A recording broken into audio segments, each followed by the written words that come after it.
Blank check with Griffin and David. Blank check with Griffin and David. Don't know what to say or to expect. All you need to know is that the name of the show is Blank Check. I heard a podcast about you. I was wondering if it was true. Everything they've podcasted about me is true. Griffin held his hand up for the drink. Yes, good job. Little robot drink pour. Hello, everybody. Alden, he started. I heard it. I can't do him. I think that's not bad. I think it sounds better than you think. Very it does. specific delivery from this guy. Yes. Yeah. Yes. Yes. And I would argue, yes, coming straight out with the hot takes, they tampered his delivery a little bit in this movie. You think so? I think they pulled him back in a way. Gave him a specific diction to sort of use or that whatever? I think is to the detriment of the film. But ladies and gentlemen, we're getting ahead of ourselves because my name, of course, is Downtown Griffiniums. And my name, of course, is David Sims. David Dog Sims. Sure, David Dog Sims. But then aren't you Griff? No, because they're Griff heads. We're combining now. Look, I'm off the leash. You're the dog, you're off the leash. Let's be honest, I'm Bow, off the wow, leash. wow. Let me off the leash. Where are my pound puppies at? Because the dog's off the leash today. I feel like that was so big in the 90s, like dog, things, dog puns, in the sort of Snoop Dogg, Lil Bow Wow era. Not to mention, Snoopy had a big 90s. Yeah, he had a huge 90s. Is that when he got the MetLife deal? Yes. that guy was all over blimps. That guy cashed in on blimps. Like when I was a kid, I was like, MetLife make blimps. Like that's a blimp company, right? Like they make blimps. Yeah, I also remember watching the Super Bowl, and I hated sports so much that I would look forward to being like, a Snoopy cartoon in the middle of the Super Bowl. And I'd be like, no, he's just selling insurance? He's just selling it, yeah. Yeah. But, you'd see Woodstock and stuff. It'd be fun. Right. But I'd be like, here's some classic Joe Cool behavior. The fuck is a blimp? Like, why? I love how, blimps, it was in the 30s, they were like, all right, we're going to travel in these. Yeah. And then by the 90s, it's like, it'll float above a stadium with, a name on it. That's what a blimp is. Yeah, Nickelodeon will give them to child stars. How did the blimp just end there? Right. Why not just, I don't know, just don't do that. Just put the sign lower to the ground. Isn't it weird how much, though, the Nickelodeon Kids' Choice Awards used to really, they used to play the blimp. It wasn't just the trophies. They used to have the blimp. I remember, Right, they were all in on blimps. Do you remember that Whitney Houston hosted those awards, 5 years in a row? I did not remember Before Rosie became, the Billy Crystal, she was, the Johnny Carson, and I distinctly remember an ad that was, hi, I'm Whitney Houston from inside the Nickelodeon blimp. And then she walked through it. The helium from the blimp caused her voice to raise. Oh, that's interesting. Anyway, Blimps thank you all for weird. listening. Please remember to rate, review, subscribe. Oh, we're done. Yeah. Oh, good. Awesome. Yeah, this was Blimp Talk. That was good, guys. Blimp Talk. Record time. Yes. Yeah. Now let's start the next podcast. Okay. That was Blimp Talk. That was Blimp Check. Okay. A podcast about blimps. Blimp culture. Sometimes they crash like the Hindenburg. So is that why and sometimes they fly, baby. Is that why Blimpy host? Is that why Blimpy Club? Blimpy, the sandwiches? Yeah. Yeah. Because blimps fell out of favor. Literally, as they fell out of the sky. Yeah. Jesus Christ. Hi, everybody. Hi. Okay. This is a podcast called Blank Check. Yes. It is about filmographies, directors who have massive success early on in their career, given a series of blank checks to make whatever crazy passion projects they want. Sometimes they clear, and sometimes they bounce, baby. Yeah. That's usually what this is. But this is a special episode. I think you folks know what it is. You've already seen it in your feed. This is a special one-off episode where I tell summer camp stories for 2 hours. Because the response was so positive. I want to give the fans what they want. Wow. Even the bit means everyone's just deleted. Everyone was just like, no. I'm kidding. Yeah. We used to be a Star Wars podcast. A no bits, pro Smints Star Wars podcast. That's true. So every time there's a new war, we got to go back. We got to talk about it. Yeah. And this is now the 4th new Star Wars picture. God, it is. They made 4 of these things. It's called Solo. Yeah. A Star Wars story. And we saw it. We did. We saw it. You've seen it twice. I saw it 2 times. I've seen it once. Yeah. Producer Ben has seen it once. Okay. The Benducer has seen it once. Just once. The Poet Laureate has seen it once. And I thought it was okay. Yeah. Purdue Ben has seen it once. Uno. Mr. Hosdev has seen it once. Mr. Positive has seen it once. Singular times. The Fuckmaster has seen it once. Professor Crispy has not seen it because he doesn't exist. No, but count it once. Peeper peeped it. Yeah. Dirtbag Benny rode into the theater. Soaking Wet Benny stayed pretty dry during the movie. Yeah, I only spilt my drink a little bit. Mm-hmm. Also graduated to certain titles of the course of different manuscripts. Sure. Kylo Ben, producer Ben Kenobi, Ben Night Shyamalan, Ben Sade, Say Anything, Ailey Benz with the $, War Haas, Ben 19, the filmmaker, Benglish, fuck, Mr. Ben Credible, and Robo Haas. That sounds right. I don't know. I guess we're debuting the Brooks because we at this point in the episodes we recorded before, we haven't really thought of the Ben name for Brooks. Right. We recorded 4 months of episodes in advance, and this is the first time we've recorded in 2 months now. That sounds right. Yeah. That's crazy. Which is crazy. Yeah, Griffin's been, I don't know, chilling out. I don't know. Yeah, very relaxed, sleeping very much, very cool, very fun. Yeah, you don't look sick. No. Well, to be fair, Griffin looks sick a lot. I think I look more sick than usual. I think you look fine. This is the first... Your shirt's just like a white t-shirt. That's a little... I guess that's what it gives you a drawn... Kind of wearing the uniform. Power, right. We're on hiatus from filming The Tick, which is why I was able to see Solo last night, come in here, record this today, and then I am going and getting on a plane and flying to London, which, David, I should explain this to David, because I know Ben knows.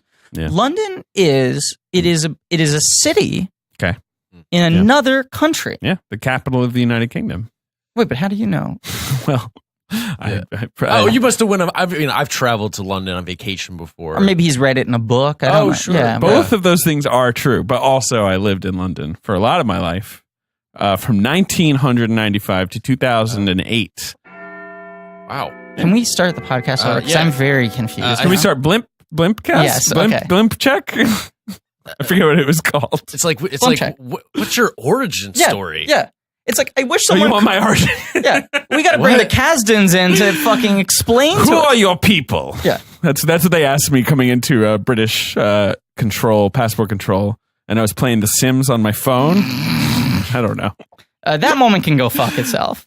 I can't imagine that there's a person on Earth who was satisfied by that moment. Because that moment is written for someone in the audience to go, The best reaction I think I've heard someone have to that moment is like, whatever.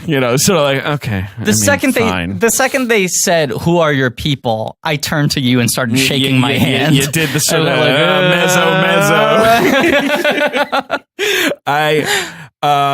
Solo is look, I have a feeling that was something Kasdan had thought of a zillion years ago and was always like, oh man, if I ever did like a Han Solo movie, I'll finally get to put that in. And that's like a funny thing to say in an interview where you're when you're promoting Dreamcatcher and you're like, you know what I always thought? Yeah, I always thought it was because he didn't have any family. So it's like, it's like a pseudonym almost. Right. It's like a nom de plume. Incredibly dumb when it's in a movie. And also, an hour and a half later, he starts talking about his dad. He does talk about his dad.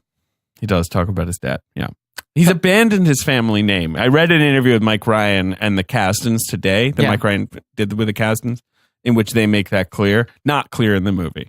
But that drives me crazy because then it feels like, oh, so what? Their plan in Solo Duo is to have... You like that joke? Solo Duo? Is that what would be the name of the second Solo movie? Sure. But is the plan to then have the explanation of the family that he was lying about and then reveal what his real last name is? I don't give a shit. Well, it's that classic prequel problem where they're like, haven't you always wondered how blah, blah, blah? And I'm like, no, not really. Honestly, wasn't really thinking about it. Now, let me ask you this. This is the first big question I want to throw out here. Sure. Okay? Would this movie work better as an original screenplay set in the Star Wars universe, not being these specific characters? I mean, I think 80% yes, 20% no. Yeah, you'd need to change it, but you would need to change it a lot. I think the 20% no is the stuff that is less valuable in the movie. And I think the characters as written, if you just hired actors and said, hey, do whatever you want, would work totally independently. And I think it actually is somewhat to the movie's detriment that you're constantly comparing them to the other actors who have played them. your other understanding of the characters and their history. I think that was my take coming out of the press screening was like, right, it's a pretty fun little Star Wars caper. It's a pretty bad Han Solo movie. It's a terrible Han Solo movie, and it's a pretty mediocre prequel. It's a pretty solid Star Wars caper. Yeah, I think so. It's functional enough. It is... it is a gentleman's six. Like, I do think, that's just where it is. See, I started watching it in the first 30 minutes. Me too. We're on the same page, right? Because a lot of people think, it takes a while to get going. First 30 minutes, exactly what I wanted out of this movie. Right. And then from then on out, the balloon just kept on losing some air. So I started out and I was like, this is like a gentleman's 7 or 8. Like, this isn't great, but I'm sure you're in. Really, me too. I felt the same way. Yeah, we'll talk about it. Right. By like about the halfway point, I was like, it's a 6. I was inflating. It's a gentleman's 6. And by the end of it, I was like, is this a gentleman's 5? I think it's a 6. I mean, my problem, so I saw it at a press screening. Yeah. And, the usual for the other ones, even Rogue One, the press screening was the Monday before the Thursday release. So just 3 days early. You get very little there was time. one press screening. There was no junket. Like, no one had seen it, essentially. And the premiere was only a couple days before that. The premiere is either like lined up or right before. Yeah. And everyone's there. It's that, and it's like, it really was like anyone who's anyone. Exactly. And it's so like Ben and I weren't invited. It's a press screening that's really buzzing with excitement. Like even Rogue One, which obviously is more of like a double than a home run, but like, it's like people are still like, wow. Solo. There are a couple times that you've brought me to these screenings that are like, this is the first time this movie's being seen. Sure, yeah, like Hateful Eight, we did that. That's right, and the Post, and there is some excitement to just like, I have no other opinions to cloud my judgment of this movie. No one's like tweeted things that might spoil it by me wondering what I'm gonna see. Like, I just sit down and I'm just gonna fucking digest it. And whereas with the Solo press screening, the premiere had happened a few days earlier in LA, but it's just it was in the morning. The theater wasn't even full. We were kind of just like, oh, here we are to see a movie. Like, what theater? Lincoln Square. Cool. But like they're just, it did not have that feeling of like, oh, fuck, like we're so pumped up. Like we're it was about more to unwrap like, a new Star Wars movie. Yeah, it's like, we'll see what this is, right? Like people were kind of like, I don't know, maybe it's good. I mean, obviously the bad press had. Well, so to that point, I was just looking here at the IMDb trivia for the movie, okay? Sure. And here's something I had no idea about. Top trivia story, Solo, a Star Wars story, okay? Sure. Top trivia item.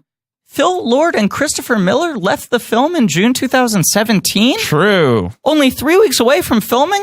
3 weeks away from finishing principal photography. Yeah. What? It's crazy. I've never heard of this. But you've never heard of this? I've never heard of this. Is this like your bit? Yeah. So go with it. No, wait. This is news to me. Well, it might actually be news to you. Yeah. Is it? Okay. All right. Yeah.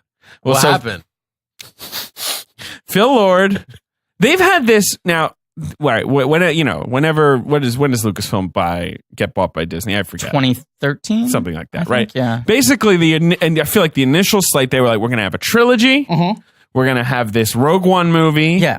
And we're going to definitely have a Boba Fett prequel and a Han Solo prequel. Like those are the original basket of ideas. Yes. Right. And they kept on being like Rogue One 100% happening. New Skywalker trilogy 100% happening. And then unannounced, they were like, we're working on a couple mystery scripts that everyone thought were a Solo film, a Boba Fett film, and a Yoda movie.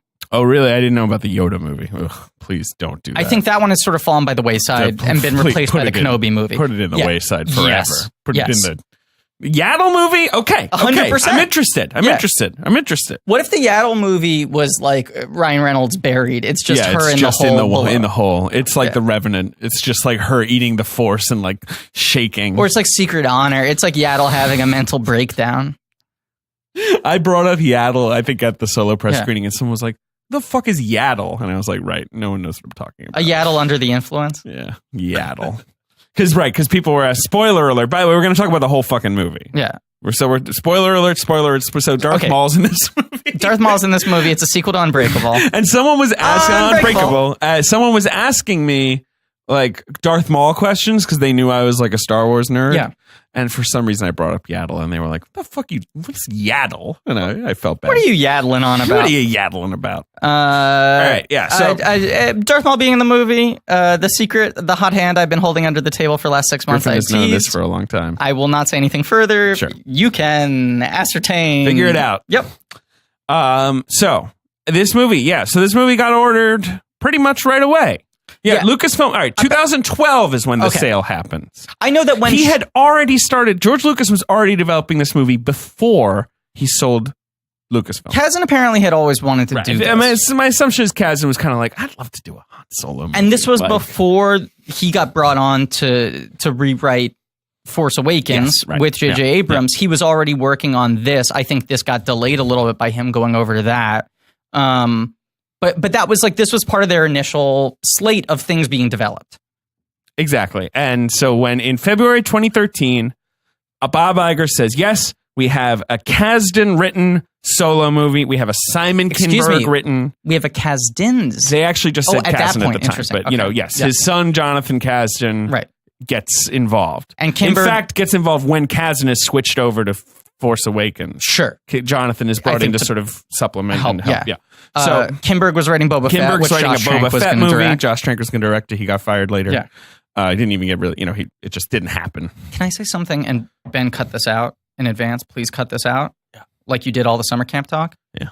I heard a rumor this week that they are making a Boba Fett movie, but that it's going to be a Western. It seems too top secret. I'm sorry. You got to cut that. Cut that out. Yeah. That's. Cut that out. That's the kind of like fucking boiling material that like, this podcast could get sued. Yeah. For that kind of Michael Avenatti gave me that information. 2015, July, they announce Han Solo movie. It's going to be released May 25th, 2018. Going to be directed by Phil Lord and Christopher Miller. So this is the big thing. All the times that people have been whispering about the Solo movie, everyone was like, no one wants to see that. Why are they doing this? It's true. No one is excited at any point about this idea. Until Lord and Miller get brought on. And then people are like, oh, so maybe it'll be like... So, they've done all these winky movies. It'll be clever, and it'll be sort of like that's a different energy than any Star Wars thing we've seen before. And also here, the guys who have made a career off of taking bad ideas and making them work. Like, especially the two you think of are 21 Jump Street and the Lego Movie. Both times people were like, you can't make that a movie. But also, like, Cloudy with a Chance of Meatballs, which was one of my favorite picture books growing up. Sure, not a lot of plot. Doesn't have a narrative. Not a lot of plot. It's just like, it's essentially like a travel log of like the different food that reigns in this city. There are no characters, Can you confirm something for me, though? Yes. Is there a leak in the boat? Still gets me every time. Isn't that 2? It's 2. I just love it. 2 is also good. Yeah, because there's a leak in the boat. Yeah. And fucking Will Forte is great in 2.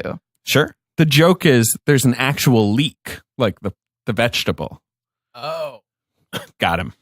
Cloudy with a Chance of Ben's fucking screaming right now. Have you seen the Cloudy with a Chance of Meatballs movies? Oh. I think you'd like them a lot. Yeah, you'd like them because it's like, they're kind of big. Oh. Meatballs are big. Big meatball. That's cool. There's a scientist character who makes a device that turns water into food, but then it gets stuck in the clouds, so it starts raining food, but the food's huge. That's awesome. Big food. And so people are into it, and it becomes like a tourist destination, but then the food is too much. Right. They're getting weighed down, and then the sequel is they take all the excess food and they like ship it off to some like trash island to get rid of it, clean up the town, but the food has started mutating and it's like food monsters. So there's like a taco dial. Yeah. A taco dial? It's like a all right, taco you know what? All right, I'm cutting this off. So, Phil Lord and Chris Miller. And then they realize he has sour cream and they go, oh my God, it's a taco dial supreme.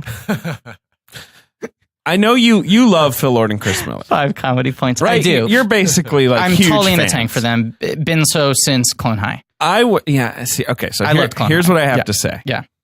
I don't love Clone High. I know that's like a really crazy thing to say on the internet because people really do love Clone High. I don't hate it. It was just never my show. I really enjoyed Cloudy. Yeah. Really enjoyed 21 Jump Street. And those are both movies that I like did not rush to see. And then when I saw them, I was like, wow, that was funny. I know you don't like 22. But I was gonna say, and I love the Lego movie. Right. I That's really their think that's a masterpiece. special movie. That's a very special That's very movie. cool. Yeah. I don't like 22. I think 22 is like close to bad. Like, and it sort of like indulges all the things about them that I don't really like. Sure. Yeah. I rewatched it recently, and it it's was bad. a little better than I remembered it being actually. The Ice Cube stuff in that, even though Ice Cube's pro, is like a slightly embarrassing in my opinion. See, I disagree. I think that's the strongest part of the film. No, We'll fight about he's this funny. later. No, I just think that shit's sexist. Like, I just don't like that stuff. Like, just get that plot out of here. It's 2014. You don't like disapproving dad? I don't like dad saying "Don't fuck my daughter," who's a grown up. Like, I don't want that plot anymore. Yeah, I keep it out of the movie. Yeah, I mean, I think agree that with that. sucks. I agree with that. Sucks. I like Ice Cube as a scary guy because he's funny. Like when he's But no, but I do agree that's a plot line we never need to see ever again. I hate it. It's one thing if it's like. It's never great, honestly. But you liked Blockers she's also because a it's grown woman. You were a big fan of Blockers. Blockers is funny because it's the parents are subverting that. fools in that, right? Like, you know, the kids are why I like Blockers. Like the parent stuff in Blockers is funny, but I like the kids. And the funniest stuff is like Barinholtz, who's the one who's like, yeah, I want my daughter to fuck. Well, I also like that he's there the whole time, but he's never really on their crusade. He more just wants to hang out. God, that guy has gotten so fucking good. He's really good in that movie. His last scene in that movie almost brought me to tears. I know, and he's someone I was always kind of like, yeah, he's fine. He's kind of like high energy. Like I was never like a big Ike Barinholtz fan. No, but I thought he was just big. Become so funny and like legitimately a very good actor. Yeah, he's a pretty good. Yeah, I mean, credit to Ike. Yeah, I like Ike. I think walked into that one. Did you see Blockers? I haven't. Do you like Ike? Ike, he's funny in like the Neighbors movies. Show me. Yeah, I like him a lot in those. He's really good in Snatch, which I continue to stand for as an underrated. Still haven't seen it. Yeah, I do like this guy. Yeah, he's a good Ben Scumbum kind of. Totally. Like, Yeah. He's like, but his role usually was more like, I'm in your movie for 10 minutes and I'm just bringing a lot of energy, right? I feel like he always has a goatee, and you're like, oh, this guy is fucking a scumbag. He's always got scuzzy looking facial hair. Yeah. He also was the guard in Suicide Squad, who they clearly set up to get his comeuppance and then just disappears from the movie. And I'm sure they filmed a comeuppance that they just. I'm sure they filmed 6 comeuppances. There's 8 plots in that movie that just they forgot to do. Like, doesn't Scott Eastwood die in that movie? And like it's heroic. Hey, I forgot Scott Eastwood was in that movie. He's in that movie. But let's get back. back. I think he like dies, and it's I like, think oh you're right. shit, we lost Chad. Right. And like you're just like, who's Chad? And then you're like, that was supposed to be like Cheetah's father? I'm sure it's some shit where his character was secretly supposed to be a teaser for some other it turns character. out he's, I don't know. He's Mr. Max Mercury. Mixaplix's cousin? Fucking DC Universe. I can't wait to watch all the movies they've announced, though. I'm so excited. And you know what? It's stressful how many bonus episodes we're going to have to do, because we're going to have to do Shazam.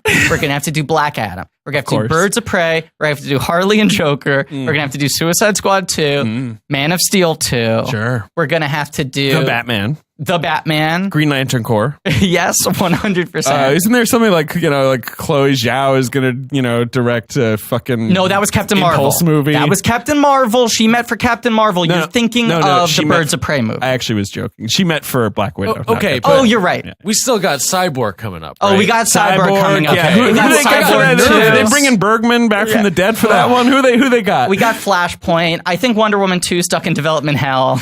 Yeah, right there. Let's not devote a lot of energy to that one. No, my favorite thing is they're always like, let's one up. All right, we got Spielberg. Spielberg's going to make a movie. Okay, Black Hawk. You like him? Yeah, he's going to make a movie. Who else we got? We got fucking Scorsese. Okay, he'll make a movie. Ava DuVernay's New Gods. Ava DuVernay's going to do trying New to get Gods. Right, into the fold.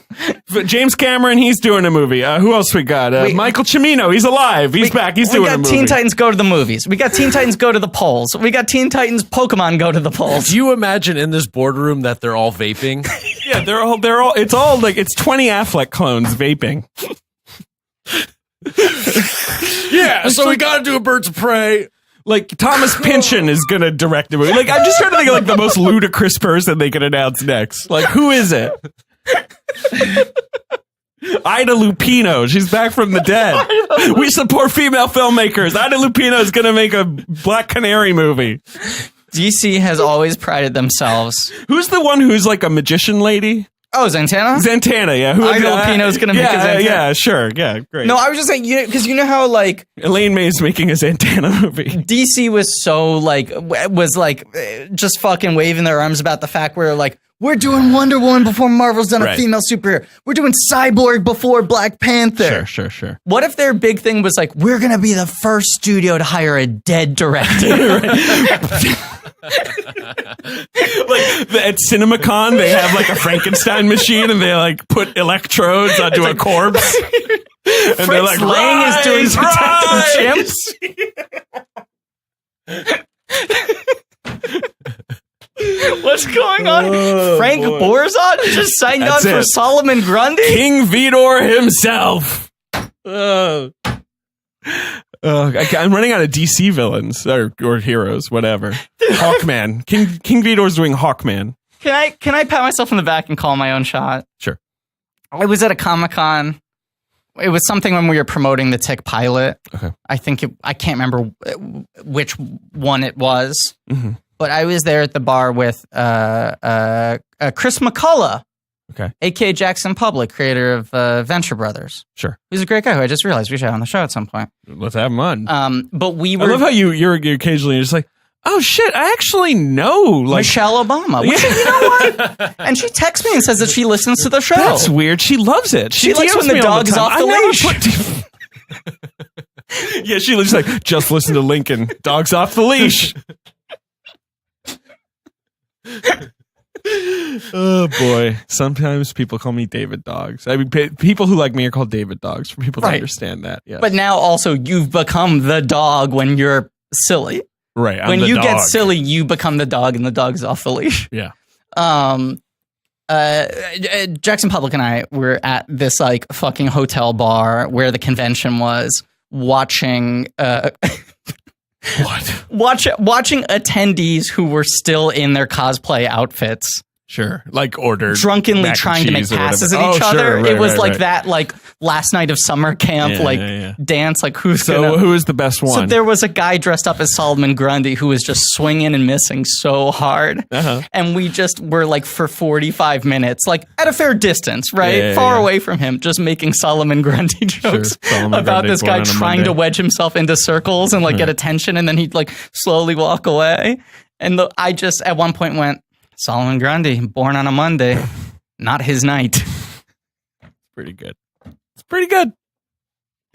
After he like swung and missed with like Princess Bubblegum or whatever. Yes. It was exactly that. And he like wasn't being aggressive. It was like he was clearly like the one person who didn't have like a pack of friends with him. Well, also dressing up as Solomon Grundy is not like a good move if you're looking to, look hot, right? Like, I mean, like, I'm like basically a Frankenstein man. You're like an unintelligent Frankenstein man who lives in the sewers. Yeah, exactly. You got raggedy clothes and muck on your face. Yeah.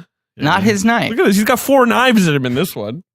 I'm showing Ben some pictures. Solomon Grundy. You would love Solomon Grundy. We should get Ben attached to direct a Solomon Grundy movie. It's happening. DC would take no, that. unfortunately, it turns out that Moses of the Bible is directing that one.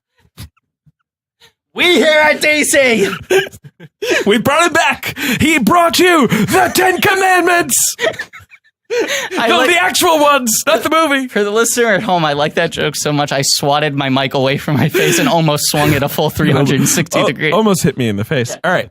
So Phil Lord and Chris Miller, they get hired to make the movie. And everyone went, interesting. This is going to have an offbeat energy, off the hump. And they do have that rep where it's like, yeah, like you were saying, like, well, every time they get hired, you're kind of like, that sounds like a bad idea. And then they do a good job. So I guess what sounded like a bad idea, they'll probably do a good job. And look, at the very least, it's not going to be boring. They're not going to do the obvious, staid kind of like didactic prequel. They're going to do something weird with this.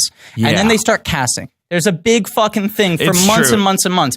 Every single male actor under the age of 32, other than Griffin Newman, auditions for Han Solo. I didn't take it personally. It's fine. I was literally the only person who didn't audition. It's one of those things where no one was excited for a Han Solo movie, and everyone was like, no one can really do what Harrison Ford did. And yet everyone was like, but who's going to play Han Solo? What a hot part. It was like Rami Malek. And it was like, does anyone want to see him play Han Solo? I remember, obviously, Miles Teller was in the running. I'm trying to think of who else was what's his name? Baby Driver. Ansel Elgort, sure. Right. There was another, not Jai Courtney, but another kind of potato head guy like that. Oh, I think Jack Rayner. Was in the sort of final running. I think is talented. I do too. I like him more when he plays Scumbags. Like I like him in like Free Fire or whatever. Right. But Han Solo is very tricky because I think here's some other ones. I got some other names for you. Dave Franco, sure. Right. A lot of small people. Yeah. Harrison Ford's tall. He's like 6'2". Yeah, it's weird. Aaron Taylor Johnson. It really is like a list of like Nick Robinson, who's the guy who was just in Love, Simon. Right. Rami Malek, like you said, Ed Westwick. That sounds made up. No. Let's not talk about him. James Toback. Clark Gable? Really? Do you know what's crazy? I looked at the list of hosts from like 2 seasons ago on SNL. Sure. And there were literally 5 hosts from that season who would never be allowed back on the show right now. Like who? Like Louis C.K. Sure. Casey Affleck. He shouldn't have been hosting that. I know, but there were like 4 or 5 from one season. You know, that Casey Affleck Duncan sketch is funny, though, from that episode. Tom Felton, former Draco Malfoy. That's weird. Logan Lerman. Chris Pratt. That's not true. Scott Eastwood's on this list. I mean, this was a wide net. Was Efron involved ever? I don't know. I don't think he was, which is weird because he was sort of like someone who tested for every role. But yeah. This is also the problem is that it was like, oh God, Han Solo. Everyone loves him. So charismatic, so charming, so confident. But there are a couple tricky things about Han Solo that I think often get lost in people's minds, that they don't really break down, which is one, Han Solo always has a chip on his shoulder. Yes, true, right? True. There's a little bit of an anger to the character. Yes. He's an asshole, but not in the way where he's like mean to people. It's more like he just has like a sort of simmering energy. Yeah. Because here's the thing that I analyzed in the first 30 minutes of this movie where I started getting really excited that I felt like they were getting the character right. Uh-huh. Han Solo always acts high status, but he's always low status. Sure. Yeah. Han Solo is always kind of in a put-upon situation, which is, in one way or another. He's either backed in a corner, he's surrounded by people he doesn't like, he owes someone money, whatever it is. Sure. But he always acts like he's above it. That's why he's a little annoying, or not, but little... He's sort of floating in Return of the Jedi because, like, at that point, they're just sort of like, General Solo, welcome back. And he's like, hi. He's a little, like, you want to do something? He's like, sure. He's kind of like boring middle-aged, like, I've settled down. I was a little wild in my younger years. Right. It really is kind of... Yeah, truly. But you're totally right. Right. The other thing, though, and we'll talk about it, is I do feel like this movie made the move of like, well, why don't we show how Han used to be a little nicer and then, like, the world kind of ground him down a bit, and by the end of it, he'll be more like Han Solo-y. Yeah. Like he'll get betrayed by one person. He's gonna, that girl's gonna screw him over. That's kind of the Casino Royale approach, right? Like Casino Royale is the most successful version of that, but it works because it's not so strictly a prequel. It's just like this is a younger James Bond. Yeah, it's not trying to fit into a specific timeline. You're right, though. Casino Royale is kind of doing that, but it's not like in Casino Royale, James Bond at the beginning is like, I love being a secret agent. Nothing bad about that. But I think that's why the Vesper Lynn plotline works so well in that movie and why she's so good. And also... But also, Casino Royale is the first James Bond book, basically. And so, like, it is... Right. Yeah, and they're not going trying to the characters... reverse engineer it around Dr. No, which is a big difference. They're not having to play off of expectations of literally he has to get to this point. It's James Bond. We're cool. He's been done so many times. Whereas this is like, it's Han Solo. He's been played by one person. That's it. Yeah. And it is that thing, like the name, where they're like, don't you ever wonder, like, who really put that chip on his shoulder? No, I don't care. There's no moment in any of the original movies where Han Solo's like, back on Corellia, I had it rough, like, or I grew up on the streets. He never says shit like that. Now, this is the other problem, okay? Connor Ratliff, friend of the show, always says, I for years thought I was a fan of Star Wars, and then I realized I don't really like Star Wars movies. I like Han Solo movies. It's a good take, sure. Right? I think the thing that makes Star Wars work is that you have Han Solo who doesn't want to be in a Star Wars movie. Yeah. And is a little bit outside of it. Yeah. And putting that character at the center kind of fucks the movie. And that's fair. And I think this is what everyone was predicting. Yep. And I, watching this, feel like not as disastrously, it suffers a little bit from the same thing that happens in The Lost World Jurassic Park. Where in order to take Ian Malcolm, the fun character who cuts the shit. You take the off-ball guy, you put him on the ball. You kind of sand off the edges. A little bit. I agree with all of that. Does Connor like this movie? Do we know? Don't know. Sure. Don't know. I will ask him. Sure. I'm curious to see. But I would guess that he would feel like oh, this is literally a film about that character, but they're taking away the energy that makes him interesting. Yeah. You know? And I do feel like this is a movie that's missing some verve to it. It's missing a certain crackle, which even if the Lord and Miller version was bad, who fucking knows? We'll never know, right? They shot 90% of the movie. The effects were unfinished, so we'll never see their cut. It's like a fucking Snyder thing. It's the exact same thing. There will never be a released cut of their version. But they shot enough of it that there is pretty much a narrative with green screens that you could watch, right? I think that's accurate. I mean, from what I've heard, I've read a lot of reporting and then heard some rumors. But yeah, you know, basically. They were 3 weeks away from finishing. Right, but I think the implication was they weren't, and there was going to be a lot of reshoots coming. Like, you know, that was one of the reasons Disney was very alarmed. And apparently they would, I mean, the thing that everyone said, because every actor in this movie pretty much has said things got a lot better when Ron Howard took over. Yeah. That was in terms of work experience, right? It was a much easier shoot. He's a pro. Also, they had laid out a lot of track work. All the design work had been done. I mean, he inherited... That's true. Other than recasting Paul Bettany. Yeah. Every character had been established. The designs were there. The droids were there. The sets were built. Totes. They had their key creatives. Bradford Young, who's the MVP of this movie. Mm-hmm. The most interesting aspect of this movie is just the way it looks, because it's the most... It looks interesting. It's the most interesting looking Star Wars movie. It's the movie that's played the most with the actual cinematography. Last Jedi is gorgeously shot, actually. I agree with you, but I think this is actually my favorite looking Star Wars movie. I think it looks good, but what I would say is that Lord and Miller hired Bradford Young. You know, they wanted, and Bradford Young... To be clear, he's this sort of somewhat up and coming. Still, he's pretty young. He's the best of his generation. He's like very mid-30s. exciting cinematographer who he shot Selma, and then he shot the most violent year, and then he shot Arrival. He has a very like foggy look. He loves. He's like the Gordon Willis of our time. He likes things dark. Gordon he likes Willis. colors. He likes it dark. He likes having scenes, giving them one specific color palette. And I love that in the movie you have scenes that are just like blue. Like the only lighting is blue. You know. So, but they hire Bradford Young. Yeah. I think that's interesting. Yes. But I cannot imagine how their movie works with the Bradford Young thing. Because like Bradford Young is making, this like, he's making like Vanishing Point. Like he's making this really like gritty, grimy crime movie. Yeah. And like Lord and Miller, like the stuff that feels like them in this movie, which is very few and far between, but like that moment where it's like you just clicked that rock, you know, that's not that's you just made a clicking noise, like those fun little bits, they don't match with that vibe. No, but I also think, and they've never made a visually interesting movie apart from like the animated ones obviously are nice, but like it's not like 21 Jump Street looks that interesting. Those two films are like solidly shot. Yeah, they're fine. Yeah. I think Lego Movie looks incredible, and I give them a lot of credit because that wasn't the obvious approach to shoot it like it was. Stop motion, small scale photography. Lego Movie's amazing, right? But I mean, I will never see it, like you said. But I when I was watching it, I was like, I don't see how this works with like Goofy or. But by all accounts, what they did on the two Jump Street movies and what they were doing on this is we want the time to really experiment with these scenes and find unexpected things, which is what you kind of feel like this movie needs, is just weird, offbeat energy and angles to things. But from all the reporting we've read, one, they ran into the problem of Lawrence Kasdan wrote this movie. Right. And Han Solo is his character. They're not shooting what I wrote. Yeah, they're not shooting what I wrote. Or they're not shooting it the way I want them to. No, I think they were also junking I think it was both. Yeah. And Kasdan, and also like not only are they not shooting what I wrote, but it's sort of the vibe from what Kasdan's interviews have been like they're not doing a Han Solo movie. They're just doing their movie. Like, and this is a Han Solo movie. Like they're not getting the character. Right. And then it gets into this whole thing with everyone. He's a real like guardian of Han Solo. Everyone having all this anxiety about Alden Ehrenreich, who I think is the fucking best. He's great.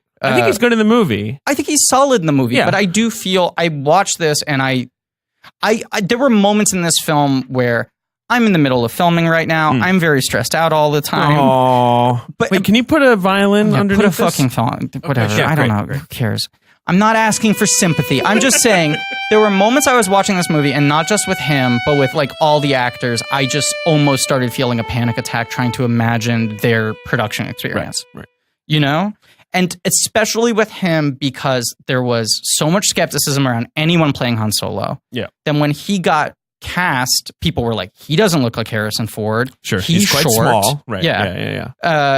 This and that. People but there hadn't was seen Hail still that Caesar. excitement because of Hail Caesar, where people like who had he's such seen a Hail talent. Caesar Right. were like, that's an interesting choice. You're not hiring someone to do an impression. Right. And then when the Lord Miller stuff came out and Ron Howard took over, there were all these stories that it was like Lucasfilm hired an acting coach and they have someone working with him, which I think people misrepresented as he doesn't know how to act. Right. They're hiring someone to teach him how to act, which is, I think they brought someone on because everyone was stressed out about him being too far off from Harrison Ford. Maybe, but from what I read, he needed to be calmed down, and he really loved having this person like help him through whatever. Like maybe he was feeling the scale of it. I don't know. Which apparently it was like basically like everyone was like, oh no, they hired an acting coach, but all the reporting read was like the acting coach was actually really helpful for him. He liked it. I'll say this too, like the only acting teacher I ever really liked working with, the one who Ellen Burstyn recommended to you, right? Who actually died about a year ago. Oh, I'm sorry. Elizabeth Kemp. She was an incredible person, but she, her main sort of gig was she would be the on-set acting coach for like 5 people who have been nominated for or won Academy Awards. Right. Like Bradley Cooper and Hugh Jackman and Jennifer Connelly and people like that, where whatever movie they were doing, they would pay her to fly down and be on set with them every day and work on the scenes with them. Wow. And that doesn't get reported on. Sure. And people don't go like, oh my God, Bradley Cooper doesn't know how to act. He needed her on set every day for American Sniper. Right. And it's like, that's his process. Yeah. But everyone's knives were out for Emmerich so much. And I think if you're a young dude, there's a lot of expectation, there's a lot of pressure, and then the directors get fired, and the studio executives are going, is he too silly? Is he too broad? Is the character this? Is the character that? You want someone to just be working with you and going like, you're good, you're good, you're good. You're good, and also like, here's your baseline, let's get you here. You know, like if you're worried that you're too big or too small, right? Like, well, this is what we should be aiming for. Right. There are moments in this movie where I feel, I get some excitement from his performance. I don't think he's ever bad in the movie. I think at his worst moments, he is totally solid and he's carrying the film. I think at his best moments, he's really got his own thing going, which is kind of fun and engaging. That's kind of my take. Is I actually like the movie, his performance. I like the movie. Yeah. But I like his performance, but to me, like it's just he's got his own thing going, and I think it's basically unified and good. I don't know that it's Han Solo. Like it's just nothing like the Harrison Ford performance. But that's fine. I feel like he doesn't have.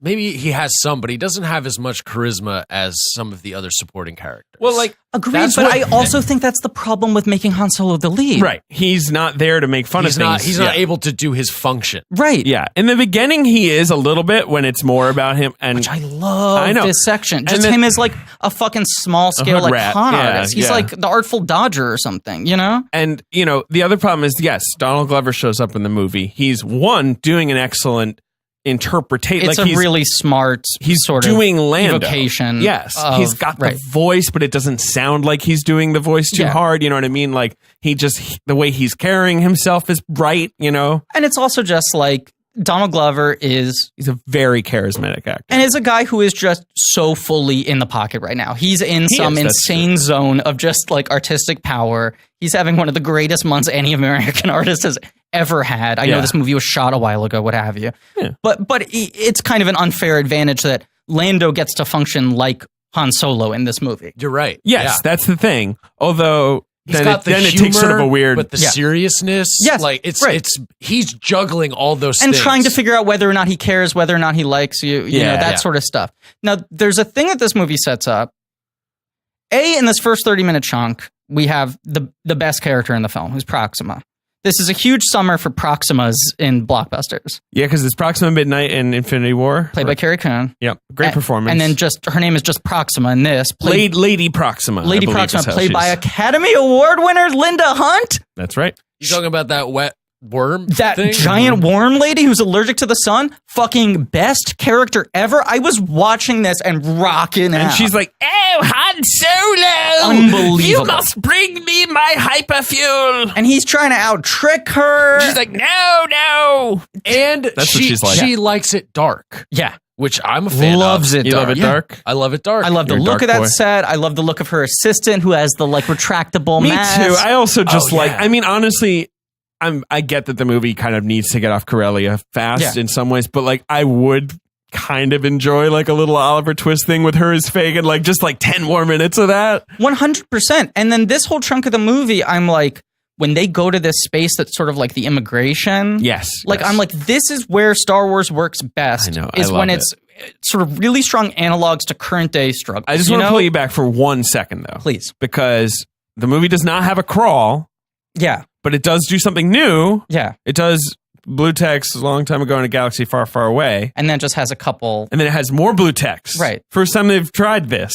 They keep trying to figure out, crack the non-crawl code. I don't think any of that's necessary, right? I mean, the information they give you is pretty much established within the next 90 seconds of the film. That is true. I think it's more of a mood thing than an information thing. But I kind of like the text. I don't know that it works. I'll tell you what I was thinking. I like It Is a Lawless Time. I like that. Yeah. But I was also thinking, like, if they're trying to establish a different tone and mood for these like spin-off movies, like something as simple as just like having opening credits would throw a very different vibe. That would be, if you're not going to do the crawl, if right. you're not going to do the flying thing. Like when he was going through the opening car chase, I was like, I kind of want to see like production designed by, like underneath. That would be radical, right? You know, but no one does that. I know, because like the Marvel Universe movies, they always do the credits at the end. Like I feel like there's not a lot of movies that do the over.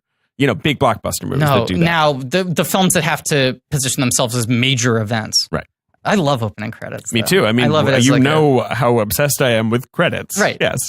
Love it. I like the opening title. Like I like the little weird holographic projection thing. But yeah. But anyway, this whole opening he's a little section, street boy. I love, and he's got a girlfriend. And I was just like, you know what? This is good Star Wars writing because anyone who thinks they don't like Star Wars would be able to totally connect to this. Here are two poor kids. Sure. They live in the slums. They're trying to get out, find a better life. Yes. They go to this weird office. It's like, okay, this is an immigration struggle. This is them trying to get out of poverty. This is them trying to find a better sort of class of citizenship, you know? They get separated. I was like, all of this stuff is like very relatable. You were very into, I'm also into the scene. I like Proxima. She's cool. I just think that she got the right ideas and that we should like think about her as like a candidate in 2018. 100%. Something like that. You know, Proxima's just, I think she's just a good person. Yeah. So, yes, but what you're saying about the Ellis Island, whatever it is, you know, the sort of like big transit hall, I love that where it's like, he's so fucked. Yeah. Like so many people in the Star Wars universe, what does he do? He has to sign up. Like that's like, you know, you're always wondering like, who wants to be a stormtrooper? Shittiest job in the world. Like I'm watching just at this get point shot. Like going, that's like, that job. Is this movie great? Like is this movie like super fucking high functional entertainment? Walking out of the press screening, everyone was like, that first half What are they talking about? Like it's underlit, it's so dark, nothing's happening. I agree. I'm just saying, like, and then they're like, and then, you know, when the story kicks in, then it's good. I don't agree. I really like the first half and hour. I think there's more tension. I'm more into him. Yes. I think there's more tension in them trying to get away from Proxima's people and the authorities than there is in the rest of the movie. That sort of opening chase stuff, them trying to get through. The speeder chase, I love him being overly confident, thinking he's going to pull off this crazy cinematic move and then getting caught. Like so into all this, loving all the design, loving all the creatures, 100% it. Then the flash forward 3 years. Sure. They get separated. I just, well, there's also the solo moment. Which, fuck that, we've already talked about. I'm not talking about it ever again. I'm not. What's your favorite kind of cup? John Robin Blake. Yeah. I mean, that's what it is. That's right. But at least in John, that is just more Nolan going like, wink, he's Robin. Whereas this is like Han Hershowitz? No, I go by my middle name. Solo. I go by my middle name. It's here on the ID card. Read it out for me, please. Yeah, right. Solo's a nice name. But I love that cut where they're like, you know, the Empire, you're going to have a great time. Cut to, mud. Him in the mud. Just him like, in the go charge! You have to win for your Empire that way! This is like classic, like fucking Star Wars, like, you know, Luke's looking out at the two sunsets. He wants to get out of the suburbs, you know? This is, you know, the Ewoks are like the Viet Cong, you know, the Viet Cong, but you know, it's the Vietnam War. Yeah, they are. Yeah. I was like so into all this, and then when we're introduced to Beckett, Val, and Rio, three hustlers who kind of are aspirational figures of a higher functioning version of what Han is trying to be, scrape by in life, but they seem to have it together. Yeah. And I was like, this is kind of cool. They become the people that he models himself after. That's what it feels like they're setting up. That it's almost like Beckett is to Han Solo what in the beginning of Last Crusade when young Indiana Jones sees the fedora guy. Yeah. You know? Yeah. And it's like, because Beckett's even got the holster, he's got the vibe. It's like... Yeah, no, but it's that thing. It's like, Han Solo's like, right, I don't have to slave away in the Empire. I could actually just like be this guy. Right. Like, I could do this shit. And there's such a nice driving force of like, he's got to get back. He's got to make it bigger so that he can get back and find his love. Yeah, he's still got this motivation because he's separated from Kira, played adequately by Emilia Clarke in this movie, who I know she's somewhat of a big star these days. I do almost the whole time I'm thinking like, did they just cast her because she's so short that like she's not going to dwarf Alden Ehrenreich? She's like 5'1". She's so tiny. Because I remember in the Terminator movie, like Jai Courtney is literally looks like he's like 3 feet taller than her. Yeah. She's just a small person. I did, when they're like going through the Ellis Island thing together in line, I did have that thought. Yeah. Because this is one of my favorite things about Alden is that he's a little Jew boy, which makes me feel good that he's now playing Han Solo. Like his listed height is 5'9". I don't buy that. No comments. But I have a question. Please. So we're sort of saying the character Tobias, Mhm. Han Solo looks up to him. Yes. And if you, let's say we're someone who enjoys Blank Check, Right. was like, I want to do my own We're your show. Beckett. You're Han Solo. Yeah. You're scraping by. You want to find a way to smuggle on our level. Right. You're saying someone might want to start their own podcast. Yeah. Yeah. Start a like blimp check, perhaps. I mean, look, that's a where free idea. That's where the money is. That is where the money is. We're making tens of dollars per episode. Well, once you've recorded your show, the next steps are reaching listeners, building an audience. God, these things sound impossible. I don't even. I'm stressed out even just thinking about. I don't even know where I get started, David. Do you have $9.99 a month for available? Maybe. Well, yeah, I think yeah. You can pull that off. Yeah, I might have to cancel some subscriptions. Well, Audio Boom Sports Illustrated. Sure. Which I never read. It's just cheaper than toilet paper. Toilet papers. We'll talk about that later. Audio Boom can help you out.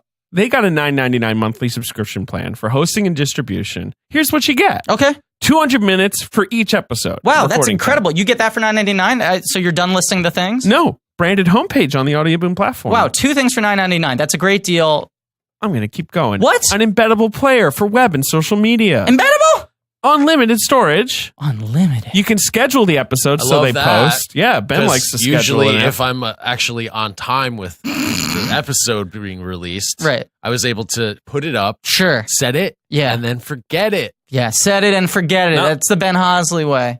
Plus, you get their partnerships. Audio Boom has partnerships with Apple Podcasts, Google Play, Spotify, Stitcher, TuneIn, pending approval for each platform. But your show can be eligible for any of those things. And you got analytics. You got how often numbers, it's been downloaded, stats, baby, age and gender and location, and what devices are people listening to the show on, and so much more. So to start up for your $9.99 monthly subscription plan, go to audioboom.com/start and sign up today. All right. That sounds so difficult, though. You have to find Slash, guitarist from Guns N' Roses, and get him to help you start? No, you just go to audioboom.com/START. That's all you need to do. Audioboom/start. Does Slash need to be next to me while I type in the URL?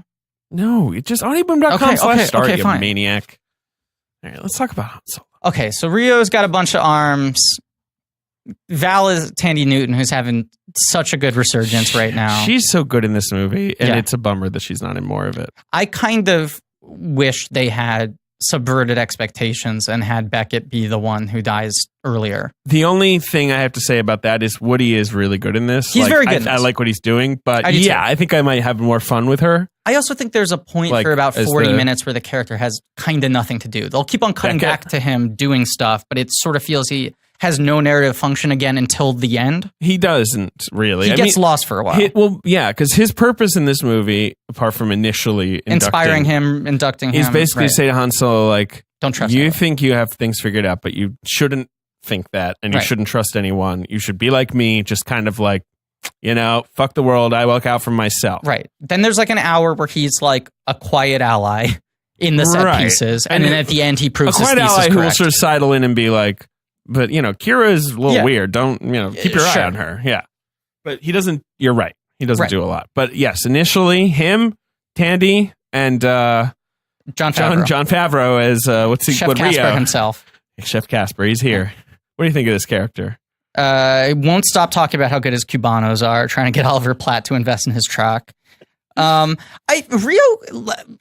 it visually. He looks like a monkey. He's got a bunch of arms. He's an Ardinian. I like Favreau. The character felt a little off to me. I couldn't figure out what it was. He's not totally clicking in a way where he's funny. Like he feels funny adjacent, if that makes sense. He's trying real hard. Yeah. He's all goof. He's all like, it's going to be great. And I do kind of like how loose and not a jerk he is. Yeah. But there's something about him that's... I was looking at it and I was like, I don't find it annoying. This is funny on paper. I don't know why I'm not laughing, but something isn't connecting. So something I just really responded to is that Ben's pointing at me. Yeah. He's like not a jerk, right? Yeah, not a jerk. I like that he's a nice guy. The whole overall tone of this movie that I feel like what was lacking is like, this is a scumbag movie. Is this a scumbag movie? I love Ben responded to that. I love yes. scumbag movies. Yeah. Okay.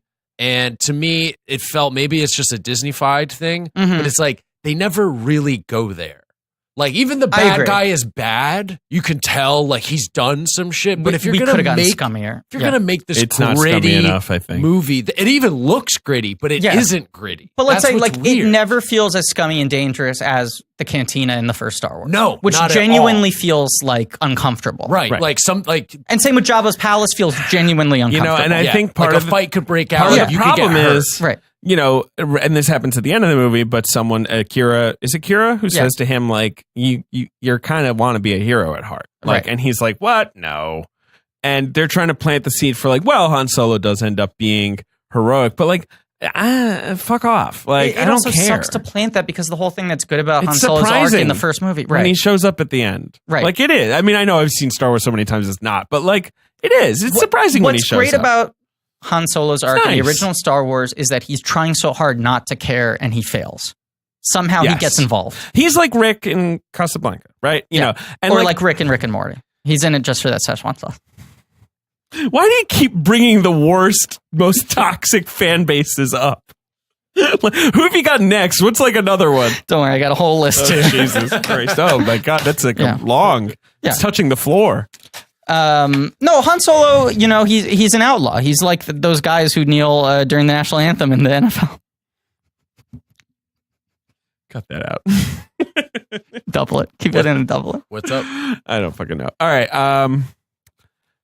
Jesus. Anyway, don't make him be a hero. Right, like, right. Just don't. Right. The point is, like, Keep that come later. I don't know. To like make him an anti-hero. They're trying to make him both, aware that he's in the movie. Oh, you think that's the move? Yeah. He should turn and be like, I hope our opening weekend's higher than like Pirates of the Caribbean at World's End. Can I re-announce Memorial Day opening weekends? Am I right? Can I announce? There's an opening weekend joke in Deadpool 2. Can I? Wait, hold on. Can we get a high five? Yeah. Yeah. Woo! Can I announce a big distribution of comedy points that happened last night? Oh, yeah, please. Go ahead. We saw the movie at the Alamo Drafthouse. That's true. Our server came up to us. I forget what his name was before the movie started. I don't think he gave us his name. He might have. Like, you've been here before? You're like, yeah. He was like, okay, cool. Makes my job a lot easier. You know how to order this and that. Also, I want you to know, even though we cure the solo specials, which were alcoholic beverages in solo cups, I ordered 3 out of the 4. They were great. I got really drunk watching this movie. I was going to say, you kept ordering, and I was like, wow, Griffin must be fucking wasted. And I have not been sleeping or eating much. I'm doing great. But he was like, I also want to let you know that the Deadpool menu is still in effect, and the chimichanga is particularly fantastic. And Ben, very earnestly, very straight-faced, beautiful delivery, turned to our server, who he had met 15 seconds earlier, in what could have come off as a dick move, and said, excuse me, I have a question. Does the chimichanga know that it's a chimichanga? This poor man just trying to serve us food. And to his credit, very straight-faced. I was like, basically, Ben handed him a baton and he just grabbed it seamlessly. And kept running and said, it's a very self-aware chimichanga. He was totally a good sport. It was really funny. But yeah, I mean, comedy points all around. Oh, yeah. We pulled a string and comedy points fell from the ceiling onto the entire audience. It was like a skee ball, like tickets were like 50 tickets just came out. Anyway, none of us ordered the chimichanga. None of us ordered them. They did sound pretty good. They sounded pretty good. I just wasn't in a chimichanga mood. Not a fan of beans. So. Well, I'm full of beans. Clearly today. What's gotten into you? Yeah. So I'm like so into this movie. You're into the first half hour. Right. And then there's the bit where he goes to them, realizes, I love this, that he picks up on it. Sure. That he knows a scoundrel, so he knows what to look for. Right, because he says, like, you're the ranking officer, Captain, and like Tandy Newton's like, ha, I guess you are. Like, Woody he's like wearing Harrelson captain uniform. in battle gets promoted to a higher rank because someone else died. Yeah. And Han Solo looks at him and goes, like, there are bullet holes there. So either you're invincible or you stole that off a dead man. Right. And he's like, what's your point, kid? You know, they're like, should we snap his neck or shoot him? And he's like, I want in. I'm like you. I'm the best pilot in the galaxy. Let me in. You think he's going to win them over? They report him. Yeah, they're like, hey, arrest this man. Right. Throw him in the pit with the beast. Yeah. There's a beast. He gets in the pit. Mud step. This is totally, for me, effective prequel stuff. This is what you want. This is what I want. You're happy with this. I'm happy with it too. I like the Chewbacca I'm happy with this because it's not a dumb, like, oh, this is how they met. Yeah, I bet you didn't know. I like it because it's playing off the tension of a prequel, which is how do they get from this point to the point that we know? How are they going to be friends? Right. Yeah. And it's pretty nice that, like, Han Solo frees him. Yeah. You know, like that adds some emotional resonance to their relationship. I feel like, and you know, this is back, especially back when you were a kid and there was just the original movies, but you'd read all those books. Right. And they'd always be like, oh, Chewbacca owes Han a life debt. And you're like, what the fuck does that mean? But when you're a kid, that sort of gets lodged in your brain. Yes. I guess that's this. And they didn't make it too explicit. They never have a scene where, like, Chewbacca goes like, oh, and Han goes like, a life debt? What are you talking about? Right. I just like the look of Chewbacca in the mud. He's really dirty. They get out. Well, that's what I was going to say. That's what I like. It's muddy. It's a mud scene. I mean, I love that. Mm-hmm. I mean, come on, let's get dirty. Let's get dirty. But I like also that their dynamic isn't like they're just like, oh, we're immediately friends. No, they're true to each other. They're in it together because they're literally bonded together. Right. It's like the Defiant Ones for 5 minutes, and then anyway, Han talks his way onto the ship. I like that where he's like, don't leave without me. And they're like, leave without you. You're about to get arrested. And then, of course, right as they're like lifting off, they see him there and they're like, fuck this kid. Well, I like that Rio's like, this is the Rio moment I like, I guess. It's just him being like, dude, he got out of the pit. That's pretty impressive. Game recognized game. Yeah, I like this kid. So then they get on the ship and now it's like, okay, Chewbacca and Han have been inducted into this group of scoundrels. Here we go.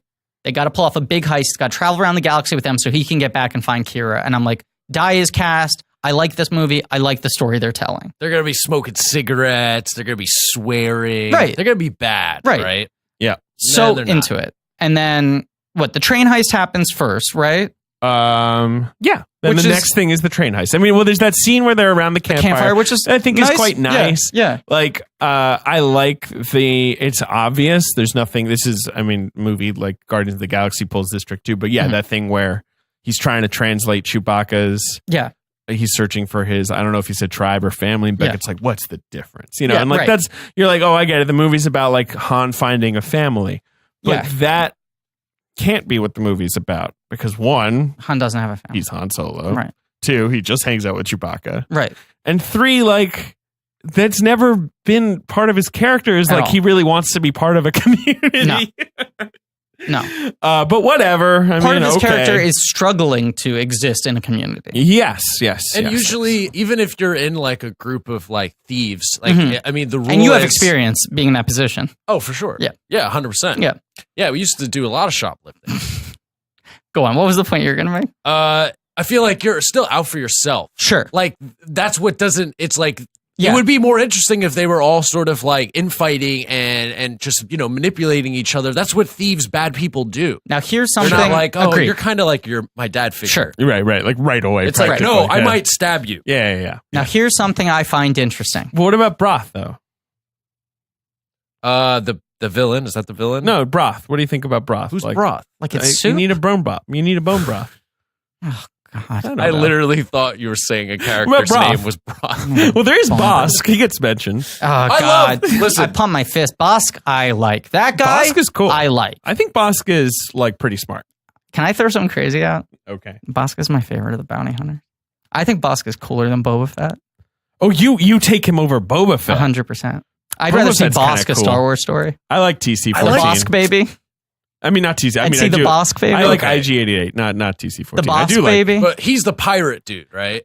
Bosk is the one who's just the a lizard man in a yellow jumpsuit. Because then who's the guy who just has like a towel? Dengar. Dengar just has like a towel on his head. He's got a diaper head. Yeah, he's got diaper. And then IG-88's just a robot. Yeah, he's a rabbit.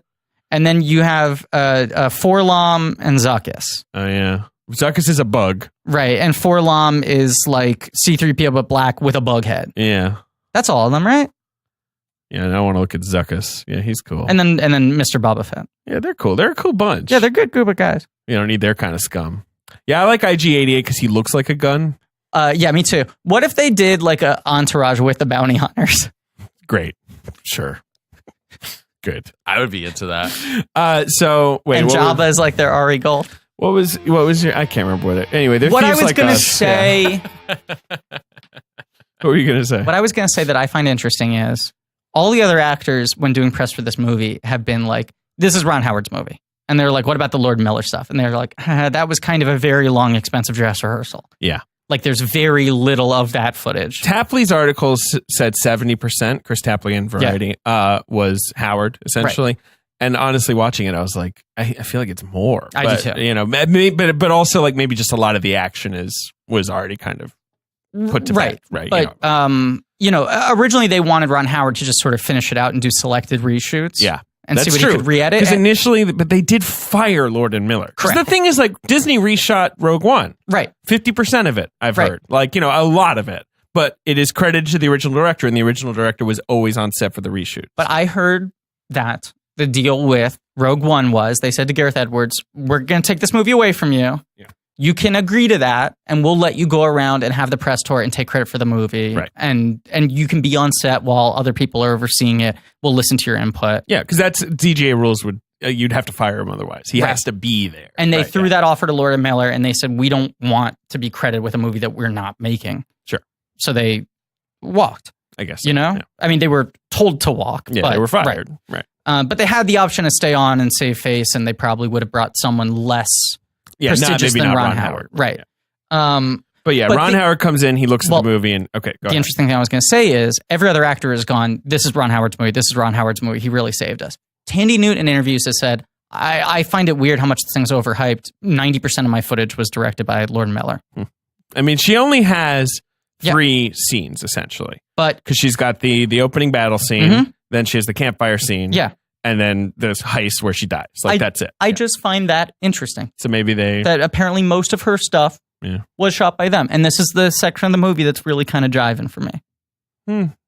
That's all. No, that's fair. I mean, I like Ron Howard. I don't love him. I mean, he's made like 5 movies I really like. Yeah. And he's made like 5 movies I kind of hate and like 10 other movies that are okay. Right. Like, and then 10 other movies that don't exist. He's made a lot of movies. Yeah. I agree with you. I don't hate him. I like him. And, obviously he's like, Jesus Christ. I'm sorry. I have 2 devices that are synced up.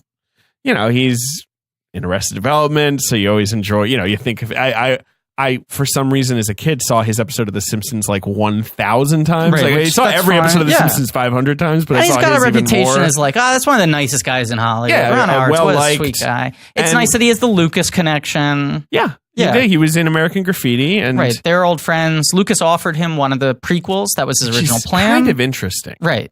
The original plan was Lucas would do Phantom Menace, Howard would do 2, Spielberg would do 3. Yeah. And both of them were like, you should make these. Yeah, and my guess is they probably saw Trouble Ahead where they were like, this is just George's who wants thing. that pressure? Yeah. Like, that's kind of a thankless job. And they probably both knew what George was like, on like Return of the Jedi, where he's kind of the boss. So yeah, anyway. Yeah. But Ron Howard has made some good movies. Well, no, he's made a couple bad movies recently. But Rush is phenomenal. Yeah, that's a terrific movie. Agreed. Inferno doesn't exist. Yeah, really doesn't exist. In the Heart of the Sea, I saw that one. I never saw that one. It's rough. Yeah. It's ambitious. Like I think the script is the problem with that movie, but I don't really like Frost Nixon, which was his last. Why is this still happening? Yes, mute. I thought I had. Cinderella Man is like okay. It's kind of well made. I don't like that movie. So cheesy. I don't like that movie other than Giamatti.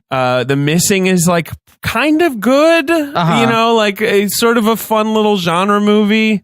A Beautiful Mind is watchable. It's watchable. I think the Grinch movie sucks. Yeah, I mean, that movie is a nightmare. I think Ed TV is terrific. Like, I've always been a huge fan of that movie. Is Ed TV his best movie the last 20 years? I guess so, because Apollo 13 is right outside I mean, of that's that. his best film. And then I like the early comedies. I don't like Cocoon, but I like the Keaton movies, obviously. Yeah, I mean, Gung Ho is like not a good movie, but like it's sort of like it kind of moves. Yeah, but Splash is good. Night Shift Splash. fucks. Night Shift's good. Yeah. What's it then? The Paper is like watchable. Oh, The Paper rules. I mean, that's set at like my mom's work. Right, I love that movie. Yeah. The Willow is good. It's interesting, I guess. Yeah. Parenthood. I forgot he made Parenthood. Oh, Parenthood's very good. Yeah, that's a solid movie. Yeah. I forgot he made that. Yeah. He's made so many movies. And Backdraft is pretty good. He has made so many movies. So many movies. Ransom. He made Ransom. Right. Which, oh, God. The fucking... Good score. Yeah. I jammed to the Ransom score. What a crazy career. Yeah. Anyway, he did okay. He's brought on, and it was odd because it felt like, oh, he's here just to finish up someone else's movie, but then he really kind of took over it. He's clearly into it. I remember he was on social media too, and he was like publishing pictures every day. He loved making a Star Wars movie. That's obvious. Because they shut the movie down for like 2 weeks to bring him in and assess what needs to be done. They also fired the editor and replaced the editor. Oh, interesting. Pietro Scalia was his hire. Because I know they had been and they considered firing Young, I think, or at least like they said, like, do you want to keep Bradford Young or do you want a new DP? Right. And he wanted to keep Bradford Young. And he never used to be... He said they connected right away. They really he really loved Bradford Young's like take on the movie. Howard never used to be a very visually interesting filmmaker. He was a very good storyteller, but he started doing those Anthony Dodd Mantle movies, and like Rush looks amazing. Heart of the Sea looks very good. It does. Yeah, Inferno I can't speak for. No. I don't know. It's like a weird jambalaya, and then like they pull off this train heist, but Val sacrifices herself, right? Yeah, she blows up. This sequence is kind of fun. I like the train sequence. I think it's not great. It's cool. No, I like it. I got really excited at the setup. I'm like, this seems fucking cool. The troopers have magnet feet. They're moving really fast. Chewbacca's got goggles. I'm like, all the pieces on the board get me really pumped. And then I don't find it that viscerally thrilling, but it's fun. It's a little gray because the palette is so white and gray because it's snowy and mountains and stuff. It's okay. At a certain point, you kind of realize, like, oh, this is just plot device. Like, this is just, we're going to lose Val, we're going to lose the score, and it's going to be like what spurs the rest of the movie. Yeah. And Chewbacca trying to hold the train together is fun. It's like, kind of fun. There's some fun beats. And then Enfys Nest is who's this sort of villain in this sort of samurai uniform. And Enfys Nest's theme song sounds like it's like it's like the score from the Thin Red Line. It's like It's a bunch of like it's like a Polynesian choir. Yeah. I kind of dig the look of do Enfys too. Nest. Yeah. But they're kind of like, oh no, it's Enfys Nest, and you're like, it's who now? Who? What? Right. Is that a person? Is that a group? What they end up selling with Enfys Nest, I'm buying, but it's also like, this feels like a lot to throw on us this late, and it feels kind of disconnected from the rest of what this movie is doing. doing. You can't just say, oh, they're marauders. Right. And we're like, oh, of course, marauders. Yeah, that's a word I use whatever. all the time. I'm buying Enfys Nest in the sense that I would like a screenplay that started with that as a starting point for the I get what you're saying. rather than this folded into it. Right. Yeah.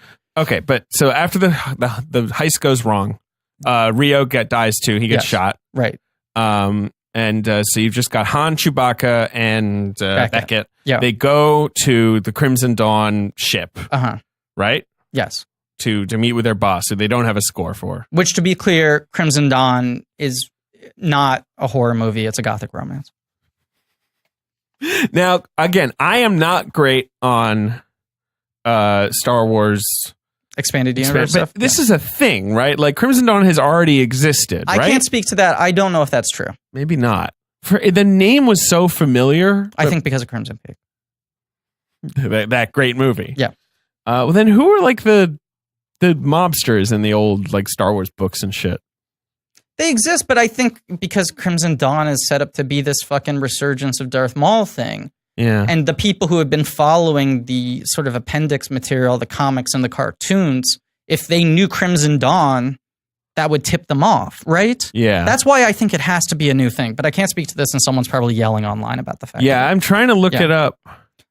This is where the movie weirdly just... Maybe not. Maybe it's new for this movie. The balloon is untied, and from here on out, we're pinching it, and the air starts coming out. I really like Paul Bettany's performance. Yeah, I was gonna say I agree with you, but I do like this scene. I do too. I like the set. I keep doing a triangle. I like him. I like the set. But from the moment he sees Kira again, I stop understanding what the movie's trying to do. Agreed. I stop knowing what story they're trying to tell. Because basically now at this point in the movie, you've got Crimson Dawn with Kira and Paul Bettany. They need their stuff. She's like sort of under indentured servitude. Yeah, you get the impression that her way off of Corellia was like, she joined this organized crime. How did you thing. get out? I didn't. And she's branded. Now she's just stuck with Crimson Dawn, who are gangsters. They're a crime syndicate, right? There's like 5 syndicates and they're one of them. I don't know. Yeah. Their logo's like a circle with a line. Right. And because crime syndicates should always have logos. I love that when a crime syndicate has a logo. Dave, it's all about branding. Like, branding imagine like the mafia pulling up and like, there's like a big rose on the side of their truck. And like, the mafia, everyone knows them. Here they are. Yeah. Broken Lizard, a comedy mafia. They have their logo, of course. And then you've got Lando. I don't know. Yeah. Lando, right?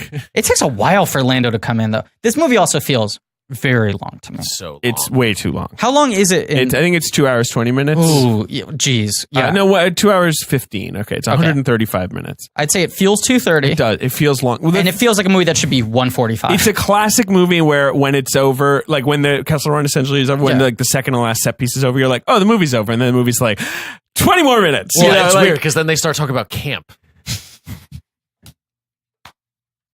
But I like Joy. I saw it with my girlfriend, and she like at that moment, like just like put her head on my shoulder with like just exhaustion with the movie. Just like it just kind of wears you down. Yeah.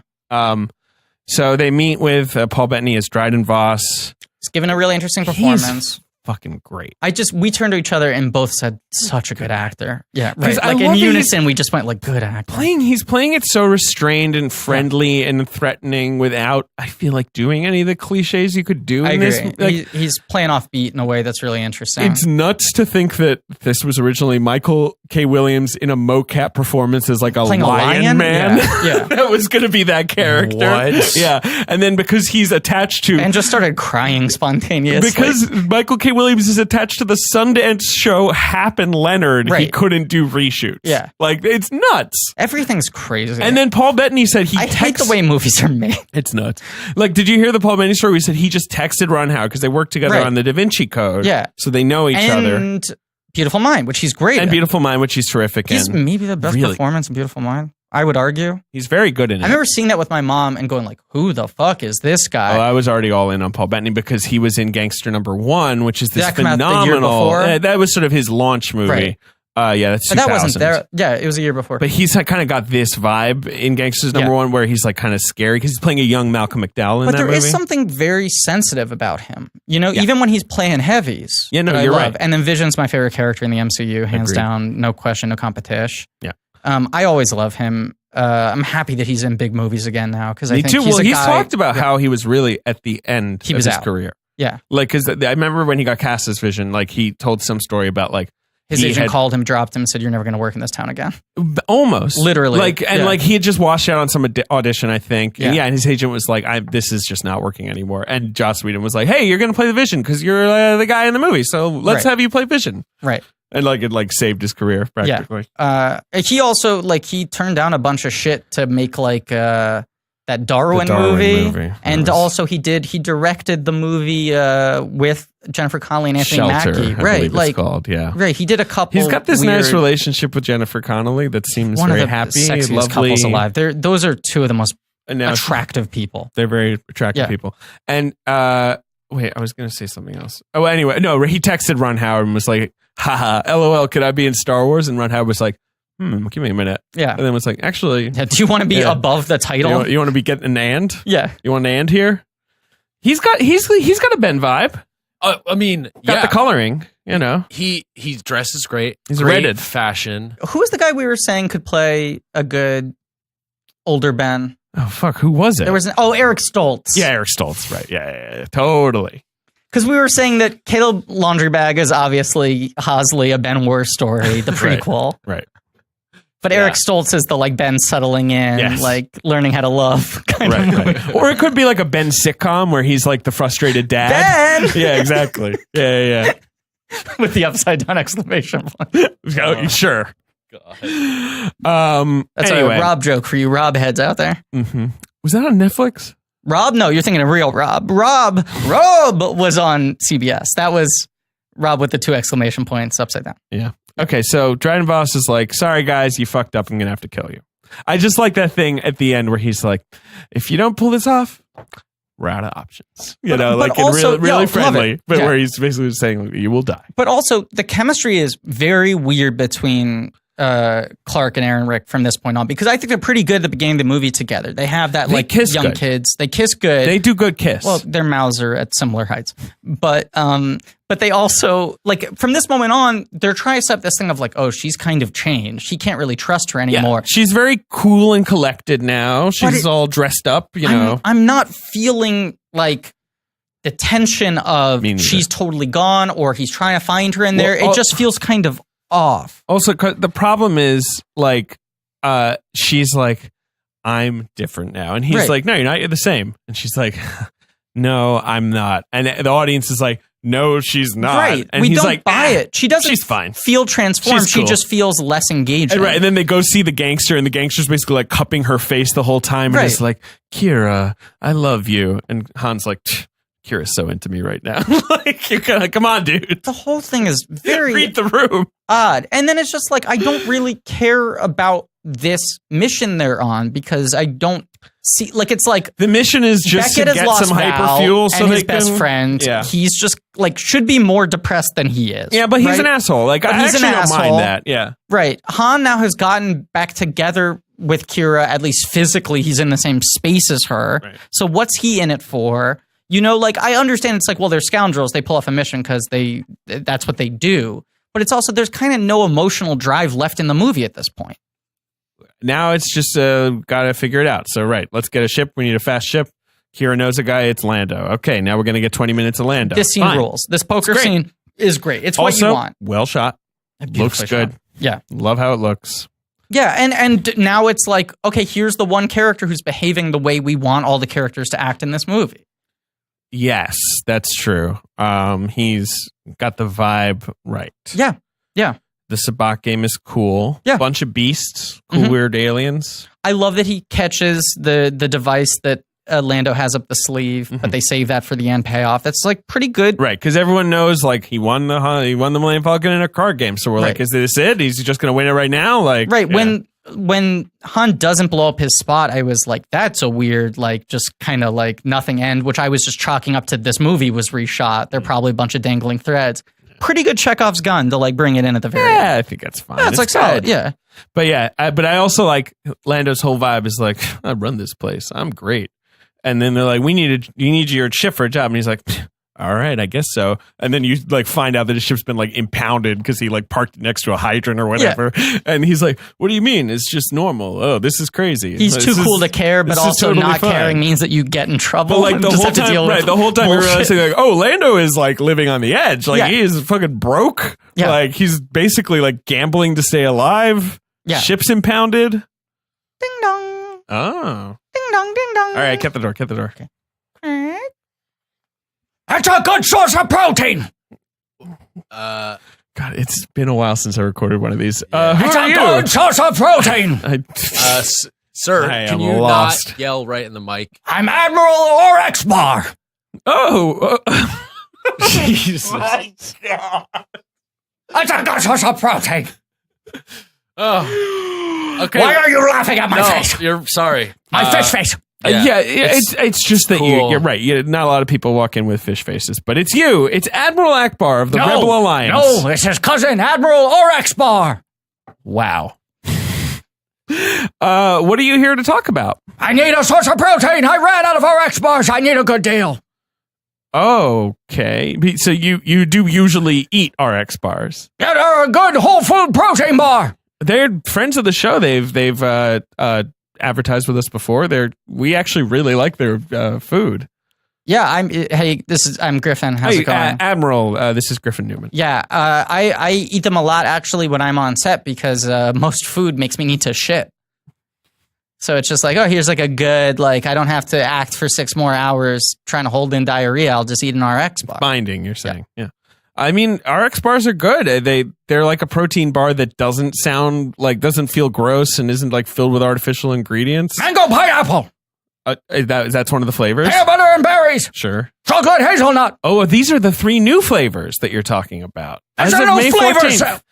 What? It's a new line of flavors. Yeah. So now that there's 11 flavor varieties, and starting in May 29th, RX Bar is introducing RX Nut Butter. What? Made with the same core ingredients as RX protein bars, but they have a base of nuts, peanuts or almonds. They have egg whites and dates, and it's available on honey cinnamon peanut butter, and vanilla almond butter. David. Yeah. He said he knows all about RX bars. I mean, I think he eats them all the time. He was just looking for some kind of deal. I'm just saying. Can we help him here? He might not know about the new bars that are coming May 29th. I did, but go on. All right. Well, for 25% off of your first order of Here RX we go. bars, now we're in business. You can go to rxbar.com/check and you can enter the promo code check at checkout. So I check to make sure I've clicked checkout? No, listen. You got to enter the promo code check at checkout. And for a limited time, every order will receive free samples. Free sample offer ends June 30th. That sounds like a trap. Well, it's too good to be true. No, it's not a trap. It's a check. Promo code check. Ah. All right. That's a good source of protein. He's just floating out. He's in that chair. He can fly, apparently? No, he's in that floating chair thing. Oh, yeah, he's in the floating chair thing. What do you think of that, Ben? So where are we at? Lando, Lando's cool. Cool capes. Got I like capes. the cape jokes.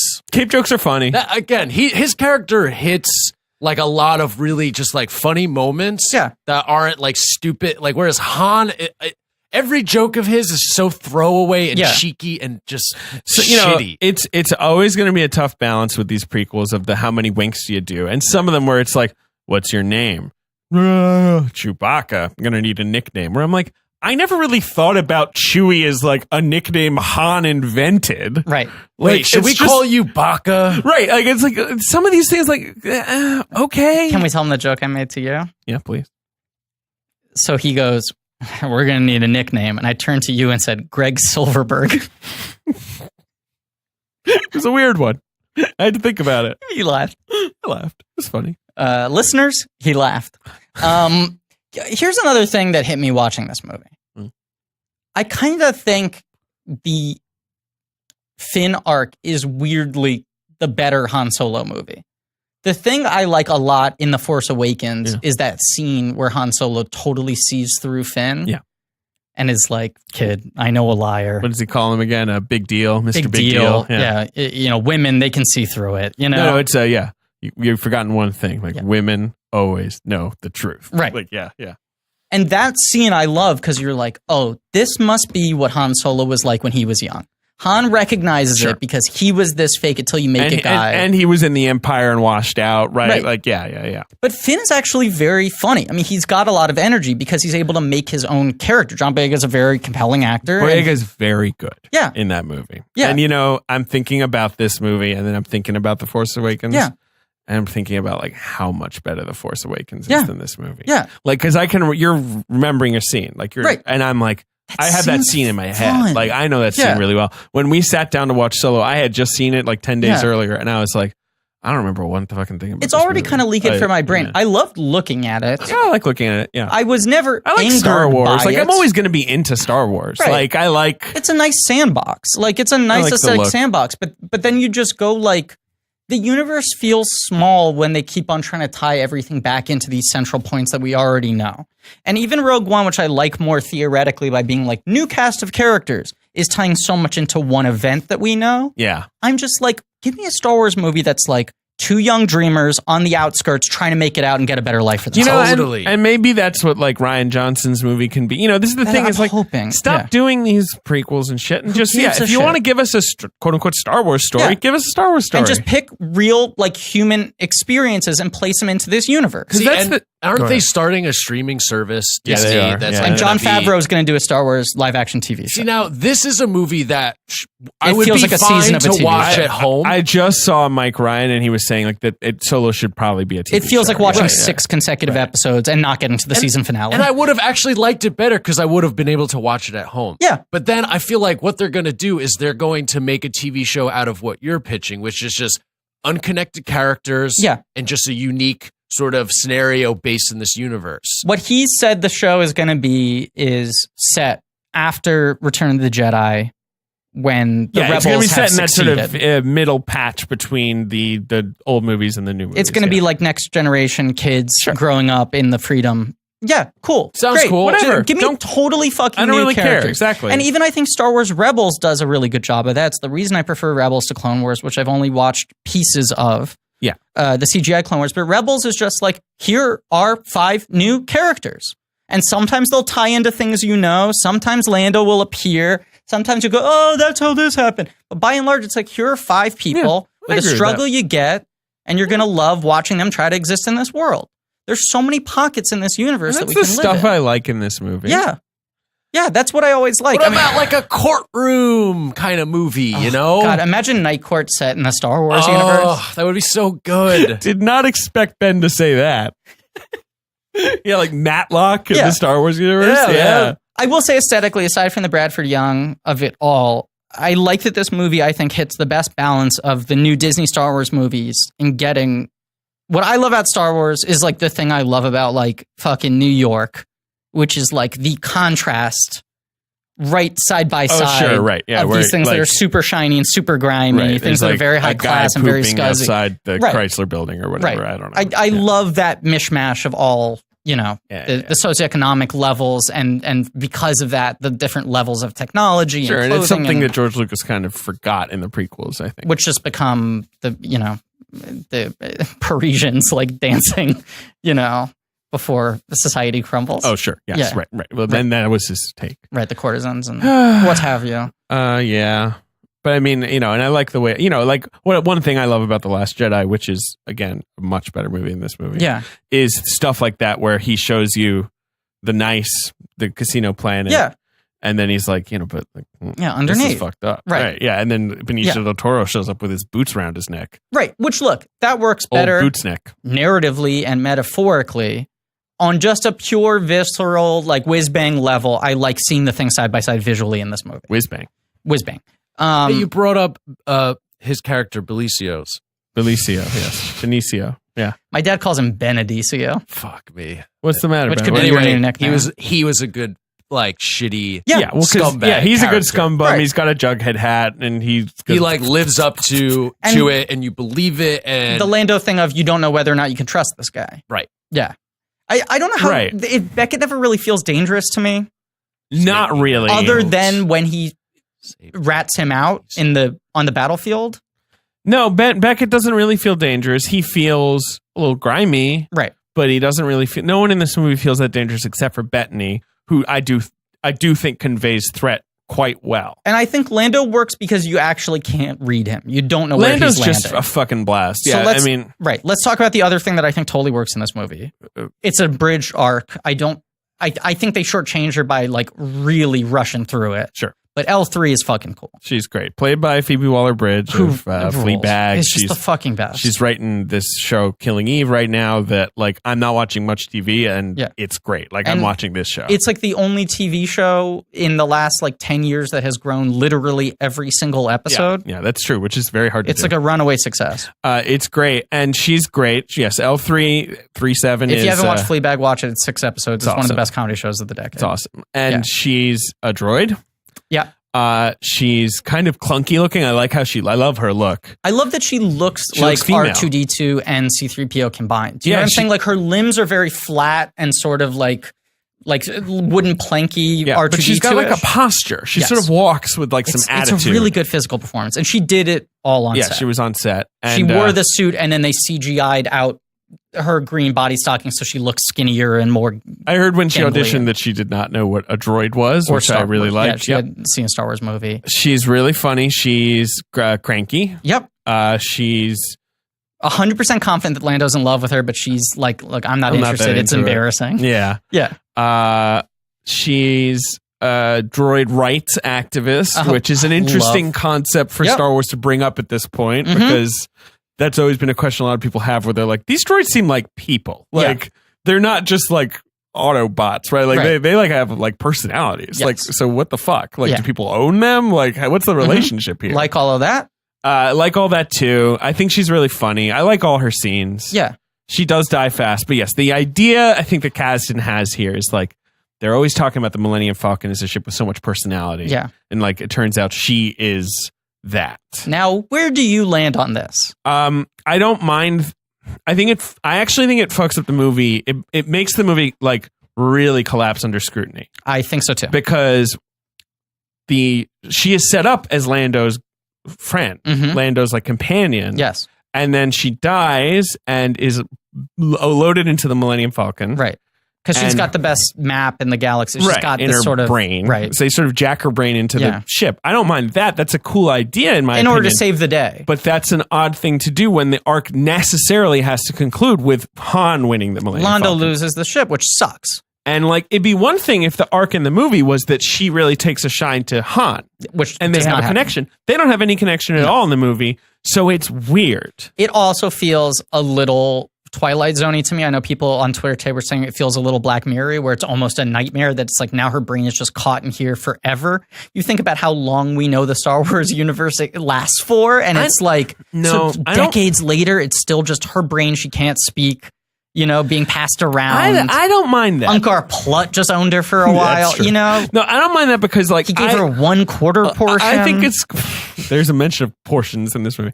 I think it's cool to have that weird sort of concept of like, is this like immortality or is she not a personality anymore? Like, I don't care. I find it a little depressing just because she is separated from Lando. Well, that's what I just think it's like they had two ideas. Yeah.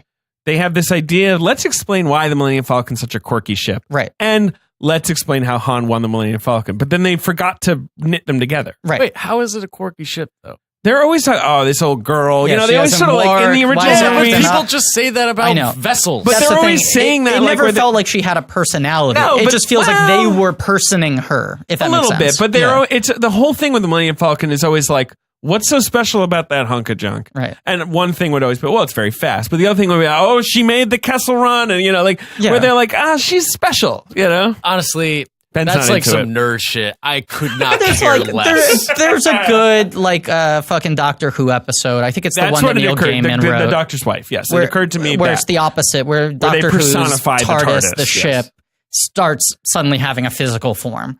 And it's now suddenly this relationship he's always had with an inanimate object has like a personality that it's like pretty cleverly done.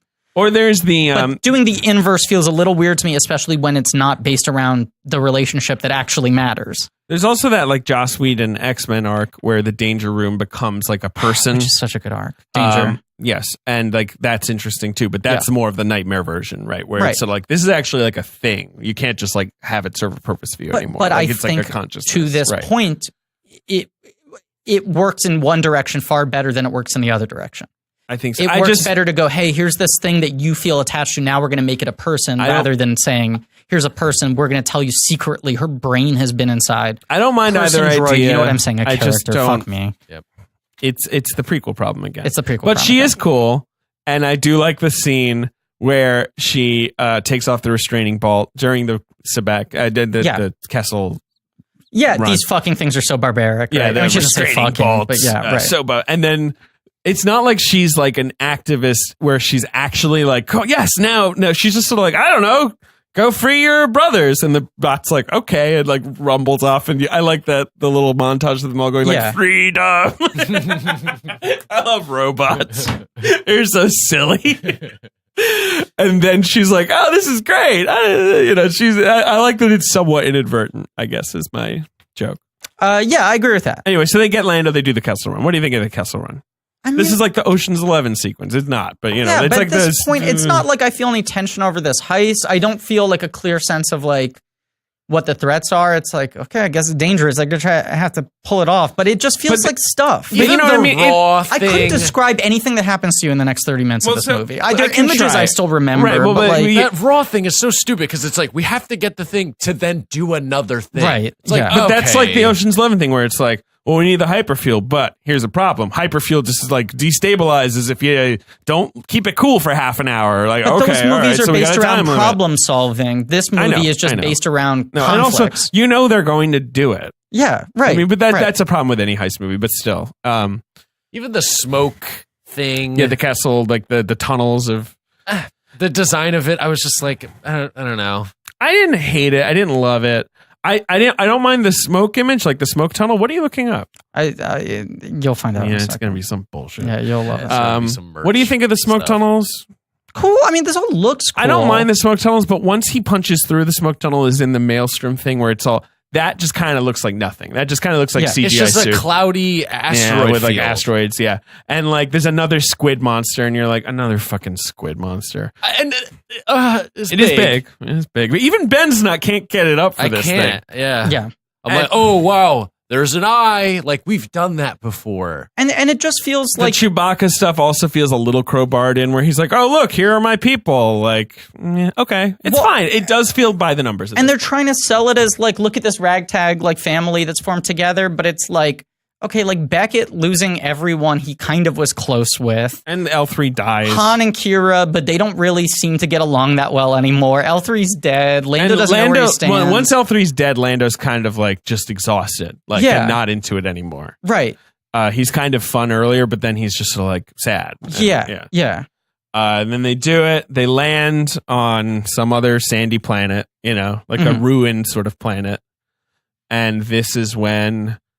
what's her name? Emperor's Nest shows up, takes off her helmet, and it's like a girl with red hair, and the movie's kind of holding on her, and you're like, am I just supposed to have my mind blown that it's like a young woman? Like, is that it? Because like when it happened, I had gone to the bathroom the first time I saw it. Like I took like a 2-minute bathroom break, and so I was like, when the big reveal happened, I was like, wait, am I supposed to know who that is? Yeah. Because the movie's really like, right. And you're like, is this supposed to be a younger version of the character I know? I was like racking my brain where I'm like, who is the fucking, And then this movie throws in all this shit when it's like, shouldn't we be wrapping up now? I think, so you were saying, I think this should not be in the movie. I agree. I like this as a starting point for its own story. But at this point in this movie, it's too fucking much. This is a disaster because she's like, let me tell you the story of this planet that was like ruined by the Crimson Dawn when they came and they took stuff and then they cut their tongues out. They're terrorists. And we're the last. We're the good guys. We need the fuel to fight back and we're going to do it.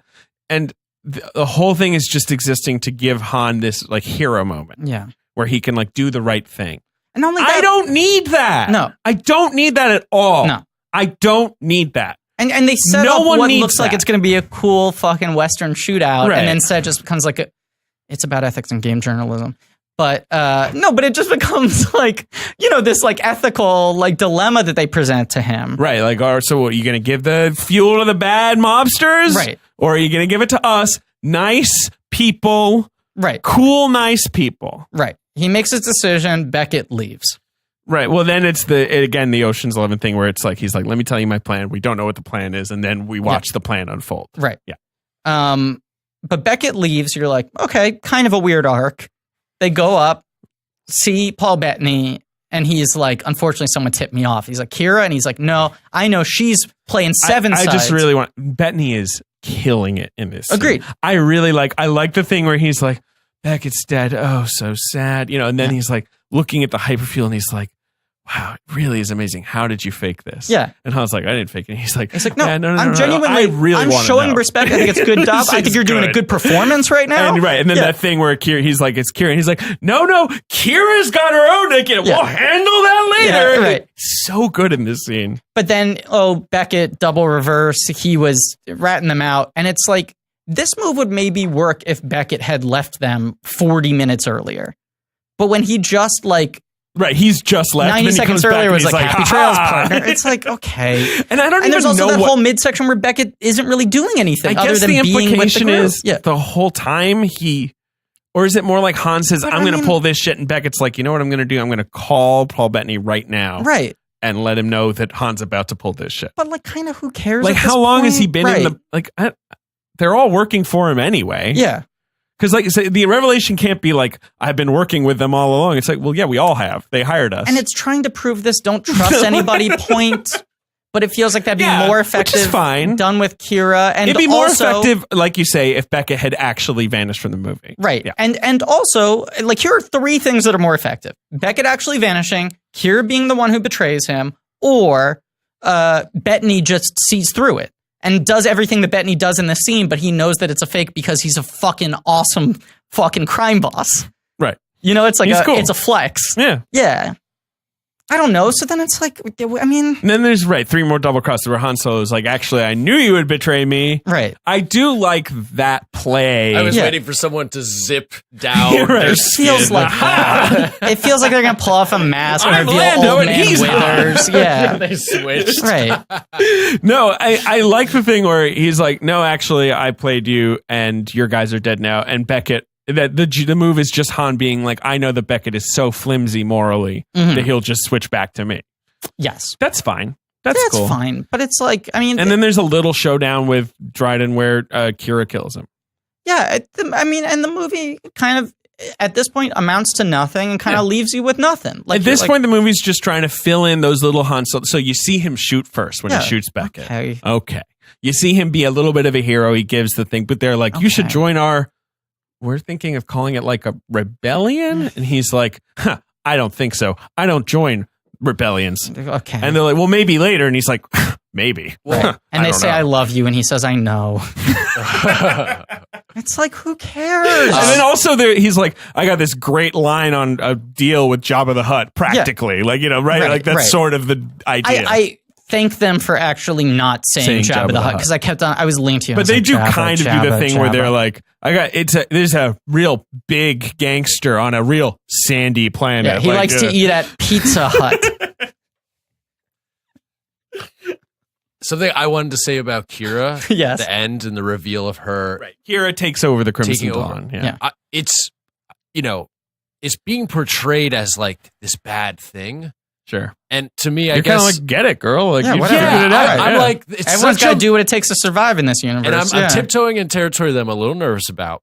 So I'm just saying that now. You're tiptoeing into the IDW? It feels to me like it's a male gaze, like overall in this movie. And that it's almost like it's that same thing of Jurassic World, where it's like, how could a woman want to do this? Where it's like, aren't you stunned? She's the new leader of the Crimson Dawn. No, she was an orphan. He left her. She had to figure out her own life. Because Han's deal is like, hey, come with me. I'm thinking of buying a ship. Like, you know, she's like, I'm on one and I'm going to take it. And also the only other 2 female characters in the movie die to give other male characters. This is true. Drive. It is, and it's a fucking solo movie, so I'm not surprised. And I like the cast. I think it's a nice cast. But that's why I am interested to see what the quote unquote true Star Wars fan response is to this movie, because it feels like this is what you guys were fucking asking for. Yeah. You know, do you love this? Yeah. Like, not with no judgment, but it's just like, this feels like what you're complaining about. I'm not sensing the immediate Last Jedi blowback of fury. No, it also doesn't feel like they love it, but it's my more like, dumb right-wing Star Wars merchandise blog I read because I like staring into the sun was like, finally, this is the Disney movie that kind of gets it right. Not doing cartwheels, but he's like, at least they're starting to learn their lesson. They're like pulling out of a nosedive. Well, my favorite thing is that there's that section of, right wing, whatever, stupid jerky red pill like fans. JediTempleArchive.com. Great. Well, but you know what I mean? Where I feel like they're not my mentions too much, but sometimes where they're convinced that like Disney knows how bad Last Jedi was and wants to get rid of Rian Johnson. Right. And there's some like 17-layer scheme they're executing to push him out the door. Like, where they're like, we all know it. Like, Last Jedi bombed. They have to do damage control. Yes. Oh no. Boo hoo. Force Awakens, the #1 highest grossing domestic film of all time, was followed by a massive domestic drop off of the 7th highest grossing film of all time. Like if Last Jedi was bombing, it would have a bomb would have been like Rogue One or below numbers. Correct. Yeah. It did great. It made a lot of money. Correct. The thing that's weird about Rogue Last One Jedi is also still in the top 10 highest grossing movies of all time. True. The thing that's weird about this and Last Jedi is China is not interested. And it is, Solo is also bombing in China. And it is that thing of like... They have no history with these They don't care about these movies in the same way. The country doesn't care because those movies weren't in the country then. And so it's like you're watching, like, what happens if you just release a Star Wars movie without the nostalgia play? Right. And the reaction is sort of like, eh. But that's kind of why they need to make one of these movies that doesn't handshake anything else. Yeah, sure. That's true. On a basic narrative level. It can handshake in those little moments or whatever. No, you're right. You know? Yeah. A gritty courtroom drama. You know, I just want them to keep things moving in this universe. I want them to transfer the story to new places. You want to make the creative process easier for flop everyone? Sweat. Yeah, I would like to make the creative process easier for everybody. Well, WeTransfer, who are good friends of Blank Check. Also Mario and Luigi.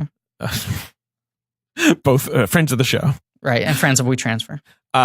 They are all about making the creative process easier for everyone. They have built their site to be the simplest way to share big files around the world for free. Yeah, you know, send in over, I don't know, some fan art. Some slash fic. Sure. Audio files. Maybe some Death Star plans. Yeah. Oh, good idea. Rogue One would have been a one-reeler if they had WeTransfer. WeTransfer, because there's no sign-in, there's no offer codes, no password to forget. You just upload and you send, and you get back to making your trench run. That whole movie could have been covered in the length of a Mobisode.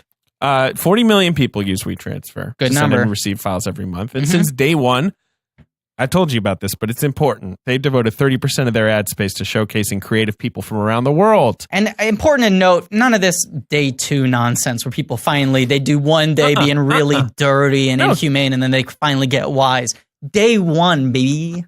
Musicians, photographers, illustrators, podcasters. And in the spirit of that, we're going to skip the rest of this 60-second ad and get back to the pod. Right, something more important, such as a merchandise spotlight. But that's WeTransfer.com. WeTransfer.com. You make WeTransfer. Here is a very offbeat merchandise spotlight. This is unlike any merchandise spotlight I have ever done before.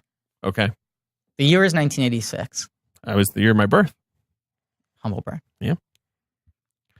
Star Wars seems dead. Sure. They've done 6 years? No, 3 years since Return of the Jedi. Yeah. Right. I think both the cartoon shows have been canceled at this point, Ewoks and Droids. Kenner still has the Star Wars license, which has been beyond a financial windfall for them, right? Cash cow. But now it's starting to peter out. They're getting down to real... Right, because they're out of new characters. F-tier characters, right? There's no new media to support it. There'd never been a merchandising line that ran this long off of films, you know? Yeah. And George Lucas, you know, there was that vague notion of, oh, maybe someday he's going to make more, maybe he's going to make the prequels, but it seemed kind of dead. Yeah. Kenner pitched to George Lucas a new plot line. This is going to pay off. That they wrote. Okay. They said, this is... Right, we've run out of characters, so... Unfathomable in this day and age that, like, in an era where brands and franchises are managed so closely, that the toy company would be like, what if you just let us write new Star Wars? Yeah. We wouldn't be putting out new material. We wouldn't have a cartoon show. We wouldn't have comics. We just write a new storyline and make toys off of that storyline, which is the adventures of Han and Leia and Luke. So what's the new storyline? The storyline was like, The Epic Continues was the name of the line. Ben's really clenched fist. The plot concerned the genetics master, Atha Prime, ruler of Dark Worlds, who had been freed from exile following the death of Emperor Palpatine, striking at the Rebel Alliance. He's forced to do battle with Luke Skywalker, Han Solo, and the Mongo Beefhead tribesmen. Meanwhile, Grand Moff Tarkin, who had evaded death at the Battle of Yavin, had returned to take control of the Galactic Empire. They didn't have a lot of money to put this together, so they literally took pieces from other Star Wars toys. And like the Hammerhead alien. I'm looking at the Mongo Beefhead right now. This is what I'm talking about. The Mongo Beefhead, they took the Hammerhead alien and they literally turned his head upside down and were like, put it on a different body. And we're like, this is a new character. And they painted like Luke and Han different characters.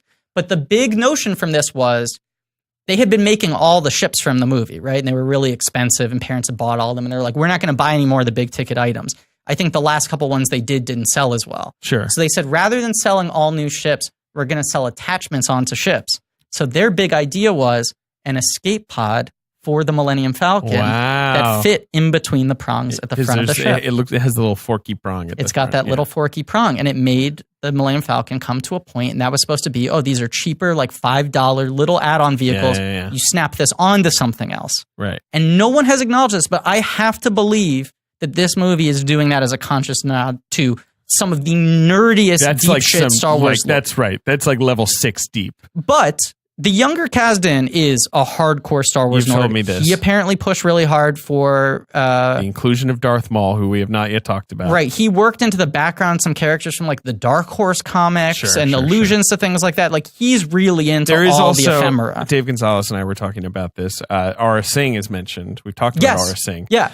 Where Beckett is said to have killed her, which apparently has set off some fury in the deep Star Wars nerd world where they're like, that character's too important to just kill her off screen. Because people love Aura Singh, who, for reminders, she's the white person with the white, like literally white skin with the orange ponytail. And like a needle through her head, and she appears in one shot of the pod race. Yes, she's in the pod race for a second. It doesn't But people love her. She like takes a pot shot at someone. Right? Yeah. But there's a whole expanded world. Yes. Right. But I just found that very interesting because while not making it canonical, they're trying to tie in like now even rejected Star Wars plot lines. Totally. At least with a tip of the hat. That's a little interesting. No, it paid off. I found that interesting. Yeah, totally. I love weird shit like that. Yeah, thank you. Weird shit. I'm looking at the like remodeled Millennium Falcon. I don't like it as much. Like I'm glad they cut the escape pod quickly, right? Yeah. Yeah. But it's cool. Yeah, it's fine. Yeah. Good chip. It's a little like the rub it in Lost in Space where he's really shiny and then once they like crack it open and then it looks like the classic thing, you know? Totally. You know, how do you know? Made her wow. I tried watching the Netflix one, but I couldn't get into it. Yeah. Lost in Space. Couldn't get into it. You sound like American moviegoers in the beginning of September 2017 because it was sold out across the nation. Ben's covering his couldn't get into it.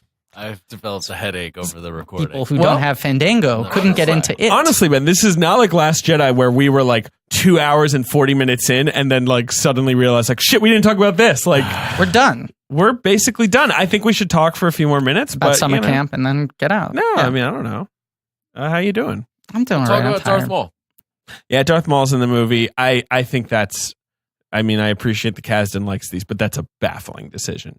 Like, I feel like he wants to bring Darth Maul because Darth Maul got brought back in the cartoons years ago, right? They pulled that trick. His Clone Wars arc is good. He's got like robo legs. Sure. Right. And in Rebels, I believe Rebels closed the Darth Maul thing where Obi-Wan kills him like as an old man. Mm-hmm. And so like... This takes place in between. The problem, an arc that they've already finished. That's what I'm saying. The problem with bringing him into the movies is people will literally not know when this movie is taking place. Right. Which I confess I do not know. Yeah. Like, and they'll just be like, wasn't he dead? Like, I just think a lot of audience members are going to be baffled by I also just think this is the thing I feel frustrated by is I think what's interesting about Star Wars isn't what's interesting about the MCU for better or worse, which is the puzzle piecing of all these things together. Right. I think what's interesting about Star Wars is that universe as a place for a type of story or types of stories. Right. I'm not really interested in filling in gaps in between things. So according to Wikipedia, this takes place 10 BBY. So essentially 10 years before the original Star Wars movie. So there you go. Okay. I guess that makes sense because I think Han here is supposed to be about 22, like he's in his very early 20s. Right. He's about 10 years younger, a foot shorter. He had a late growth spurt. Maybe Corellians grow late. Yeah, exactly. Yeah. Yeah. I don't know. It's like a gentleman's 5 for me.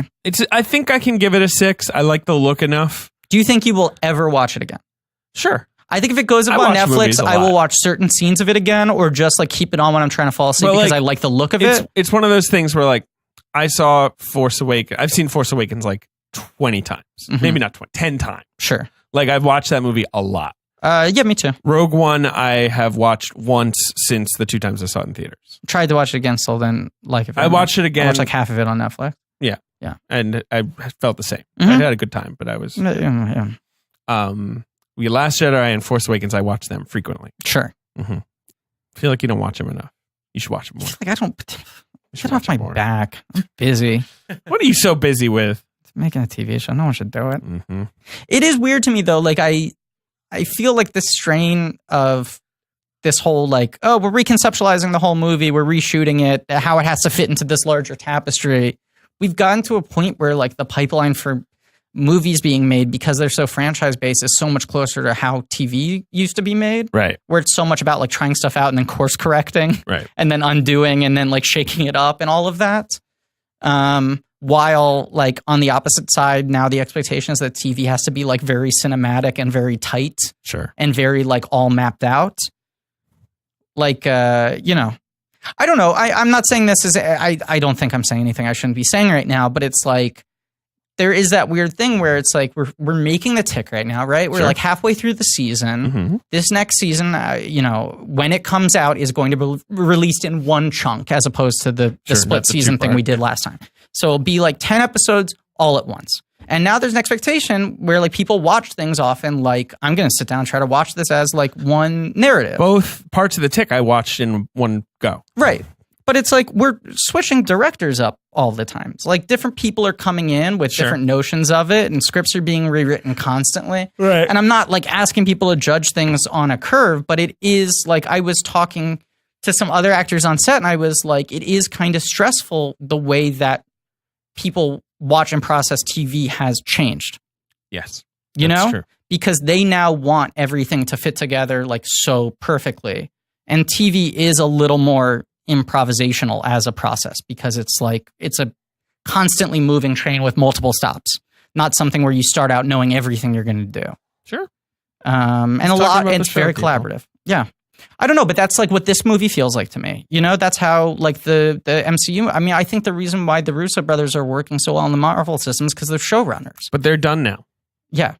Yeah. Should we talk about Infinity War? I don't think it's very good. I think it feels like TV. It feels like a middle episode of a show that I gave up on watching. Can I give you my hot take on Infinity War? Which I liked. Please. To my total astonishment. I didn't hate it, but I sat there and I very, very seldomly felt invested in any way. I felt very invested, which is sort of part of my hot take. I only felt invested when Vision died, which sucks. Spoilers, Vision dies. He's my best friend. Well, that's actually the core part of my hot take. Okay. But basically, like what I like about the movie, and to be clear, I dislike Civil War. I know you do. Like that's probably my least favorite of the Marvel movies, greatly apart from Iron Man 2 and Hulk, which like I greatly prefer to this. I don't think it's a very good movie. I don't even like Winter Soldier that much. I think Winter Soldier is fine. I think Winter Soldier is okay because the action is smaller and a little better, apart from the helicarrier shit. Sure. But no, I like this movie because I think it has a little more of an idea that is actually blended into the movie, whereas Civil War, I think the idea is like total bullshit. Like, because in Civil War, you are allowed to side with everyone. Right, which I think is the biggest problem with Civil War. Right. In Civil War, everyone has a good reason for doing what they're doing, and everyone's going to have a good reason to forgive themselves. They don't want to make you dislike anybody. Exactly. Right, like you can just side with everyone in it, and there's just no tension to the Civil War, you know? But the airport fight, which is fun, they're never really mad at each other. They're just kind of bashing each other for a while. Yeah. You know? And in the movie, to me, the pitch of Infinity War is like Thanos arrives and he's like, enough of this. There's too many of you. Yeah. This is ridiculous. Like, I am here to like cut this shit out because it's too much. Yeah. This is bloated. Like, that's his like philosophical idea. And the Avengers are responding with like, no, we like it. Like, it's good. We're friends. This is a family.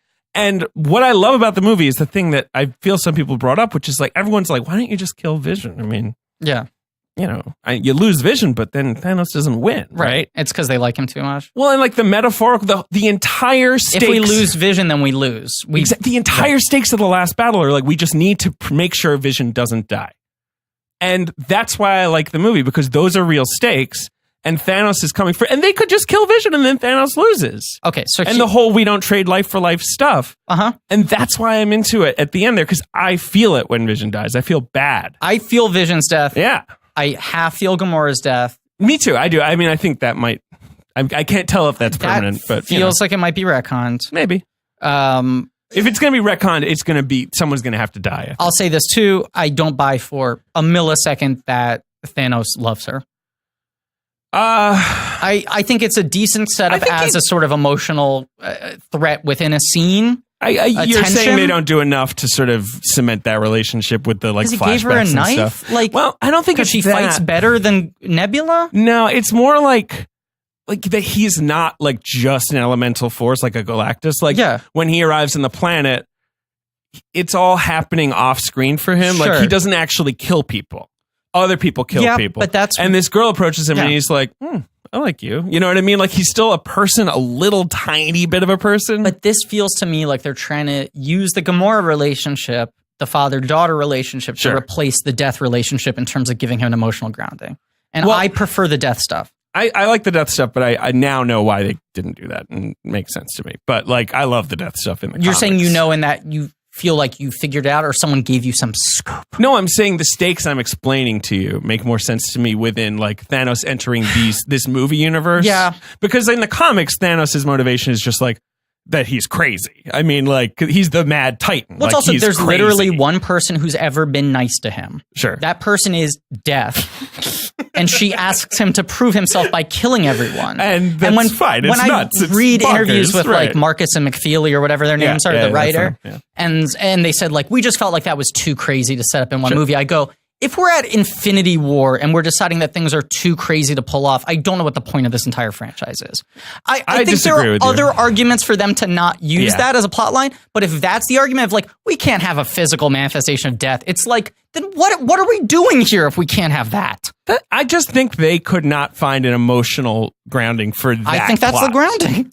I think the grounding is that that's the only person who's ever been nice to him. Yeah, and you also have Cate Blanchett do it. No, I don't think that's good. I think because then that's all happening. Like what I like is Thanos is entering and saying to the audience, like, this is enough with this. This is too much. Like, and I'm gonna equal the scales here. I'm gonna cut the chaff out. I'm going to cut everything in half, essentially, right? And the audience is like, no, we like that. Okay. And then when they all puff into smoke, it's not that everyone knows they're not dead forever. Right. But it's that you're sad. Like, and the movie's like, you like them. Didn't feel sad, couldn't feel less sad. Oh, I like the only one that had any emotional impact on me was Spidey, just because Tom Holland killed that moment. That's so great. He's a really fucking good actor. Yes. I will say my biggest problem with the film is what you said. Thanos comes in and he cuts everything in half, including the story, which is not a full story. It feels like the movie is stalling for time. It feels like this sort of, everyone's siphoned off into these small groups because, of course, you can't have everyone on set at the same time. It's a scheduling impossibility. Well, and it feels like you have a lot of groups just sort of waiting around going like, okay, Thanos, he's going to be getting here. He comes in. They put up a fight. You know they're going to lose. He doesn't kill them, but they just he doesn't kill people. Don't succeed. Thanos never kills anyone. But I'm saying all those showdowns feel kind of just like stalling for me to get to this end point, and then the end point feels like a midpoint. Well, yeah. He kills Loki, he kills Gamora, he kills Vision. There are 3 deaths that actually feel like of some consequence. Yeah. In terms of him getting his hands dirty. Yeah. And then people puff into smoke. Yeah, that's cool. I don't know. I just like... I mean, that's what he does in the comic. I mean, they puff into smoke there, too. I like the setup of what you're saying. If the movie was able to, within one film... it worked on me. Resolve itself by successfully putting up a rebuttal against that point, which is the Avengers finding a way to, through their love, for lack of a better term, Care Bear power, right? You know, well, maybe. I assume the next movie. I think the next movie is basically one last ride with the original crew because the original crew are the only ones left, basically. Right. But this movie feels to me like 3 hours of Popeye winding up his punch. I love it. I didn't love it, but I liked it. And I saw it with 2 audiences. I saw it twice, and both times the audiences were so into it. And Solo. Our audience was not super into it. No, they laughed at some Lando shit. Chuckles. Yeah, chuckles. Sort of a smattering of when applause. Darth Maul came in, everyone just seemed kind of confused. Bit of a murmur, perhaps. That's the most I could give it. No mall rats in our crowd. I'm trying to think of I like pitched one. that joke to Alex Ross Perry over text today, and he was like, "You should use it on the podcast." How's Alex? He saw Seems it at like the same time as us, but we didn't see him. Yeah, I think he liked it more than us. But he also likes Last Jedi less than us. Oh, he's all wrong. Alex, listen to me, Alex. Last Jedi's good. Alex, how's it going? Hey, Alex, how you doing? Hey, how you doing? Looking forward to your new movie. Yeah. Christopher Robin trailer dropped today. Yeah. I don't know if Blankies know that movie's written by Alex Ross Perry. Yeah. It looks delightful. I'm very into it. And if I was not very into it, I would not talk about it. Hey, Alex. You know, that's my policy. Ben. Yeah.